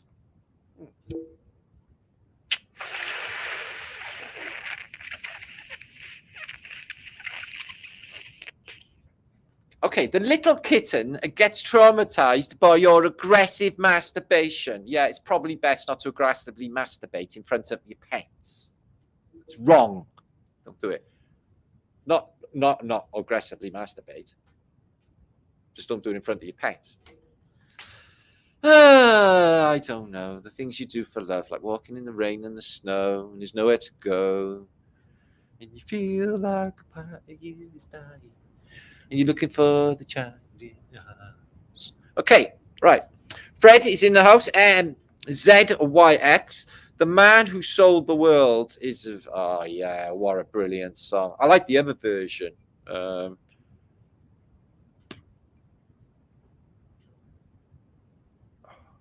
There's another version of Man Who Sold the World. I'm thinking if it was in Japan, Flock of Seagulls, one of them in the 80s, it was really, really brilliant. Yeah, but awesome track. When I was young, I couldn't listen to the track 10 Years. Don't know why. Don't ask me why. But the end used to make me go nutty. I'm so, I look like an animal. I thought a pie. And your age, I'd be like, oh, fucking hell, I'm going to cut my wrists now in a minute. So I couldn't listen to 10 Years by David Bowie for some fucking reason. Don't know. Maybe I'm just not wired for it. Manny, what's going on, bro? The new guy. Hello, Kitty. And we got our lovely hippie shake, who's a resident Sherry Linky lady. She does an excellent job of everything in all of the community. Penny Pratchett. Thanks, Martin. Now I have a song stuck in my head. Yeah, to get rid of that song stuck in your head, Penny, find a new song. Find a new song that is more recursive. Baker Street's quite good. Or Mr. Blue Sky's great for brainwashing yourself with a track that goes over and over again. Tight Trucking. Ooh, he's quoting Job 38. What? Life is real for real. The seal is flat with bumps on it. Holy Spirit, good to see you. Welcome back. Massive spider, where? Run at the wall. Well, in your house or my house? Because you shouldn't be alert me to that. I love spiders anyway. I eat spiders. I did when I was little. Uncle Arthur. Well, it was only the one. I wonder what it tastes like. Are you going to know? Uncle Arthur was a classic Bowie song. Oh, yeah. Oh, yeah. So, yeah, we all grew. Oh, Electric Light Orchestra, Janya, I know. I grew up with Bowie, though. Some of the albums, my first year, and like Ziggy Stardust, I was like, oh my fucking God, how can it be so good? It's like that. Some of the other albums, not so good. But oh my God, some unbelievable. Yuck, no ski. Hi Lisa, good to see you. Deadpool is a flat earther. No shit. Did you see Welsh Pool? I watched it. Deadpool and Wolverine movie, guys. Yeah, you got he says to a person in his party, he says, yeah, globe earth believer, because Welsh Pool's flat. Brilliant. And he had a Welsh Deadpool, and he had a Welsh Pool. There's a Welsh Pool that's got a Welsh flag on his Welsh on his. You have to go watch the film if you haven't seen Deadpool. It's good anyway. Only because of the flat earth saying it. But I've seen a lot of stuff. They had flat earth convention in The Boys. You know The Boys? Did you watch that with Homelander? They had flat earth in that last series. They had flat earth in... I don't know, there's loads of stuff lately. They've been talking about flat earth. And I watched a movie a couple of weeks ago. They mentioned flat earth. I was going to capture it, but I don't want to get copyrighted. Herbie, always a good show. Thank you for enjoying it. Thank you for being here. I hope you enjoyed it. We talked about a lot of stuff. We talked about where's all the gold gone? And the golden age of Tartaria was because this place was covered in gold. I really do believe that. And the nodals point. Oh, thank you, Jess, for a great presentation. Thank you, Martin. Oh, she's lovely. Oh, he's lovely. Thank you, Jess. Thank you. And we talked about the nodes and the ley lines in this place and loads of other things. And I've shared all my crazy thoughts with you all. It's nice, isn't it? Thanks, Jess. Is that a cat? Jess is a cat's name as well. Jess is name. Pamela. Woohoo. Thank you, Pamela. Joy's in the house. Thank you, Joy, as well, for all the years you've been here. 300 plus channels. That's only shit. We've got 300 channels of shit on a TV to choose from, Matt. As Pink Floyd once said. Thank you for the donation. Thank you, Hippie. Thank you, everybody. Thank you for Bob. Eric, make sure to contact ASAP. I'm about now. Show's nearly done. 3 hours and 15 minutes in. That's enough for me, I think. Christ, don't it go quick? 3 hours, guys. Seen these little cute bottles of Coke? I only have one a week for my show because the sugar helps me talk a lot. Cute, isn't it? And it's just enough as well. I can't do loads of Coke. I couldn't do a whole can of Coke. I'd be burping all day. It's full of gas. Anyway, love you all. Stay epic. Keep that vibration up. I'll be back very soon. Anything you need, martinleaker7gmail.com is me. My email address and my website is down below. You can get all my books and everything else that I do on there. Okay, check out what's happening. And keep an eye on my community page. Thank you, Beth Dixon. Thank you, Chris Scott. Thank you, Caleb. And there's Eric. Awesome Dawson. That's brilliant news. And thank you, Hippie Shake, for being a darling. As always, I'm going to pin that. Okay. Anyway, that's me. I'm gone. Boom shank, and may the seed of your loins be forever fruitful in the belly of your woman. Stay epic. I'll see you soon. That was fun. Thanks, David, and anyone I missed. Thanks, Coopers. I don't like missing anyone, but just a big universal. Mariam, good to see you. Uno, my brother, and everyone else. Much love. Thank you. Thank you, Marcia. Ciao. Alva Billy. Woohoo. Thanks, Alpha. Thanks, Vibes. Thanks, Stars. Thanks, Joken. Great comedy. We like a little giggle on you. There's no point taking life too seriously. Okay, then. See you soon. Thank you, Vividness.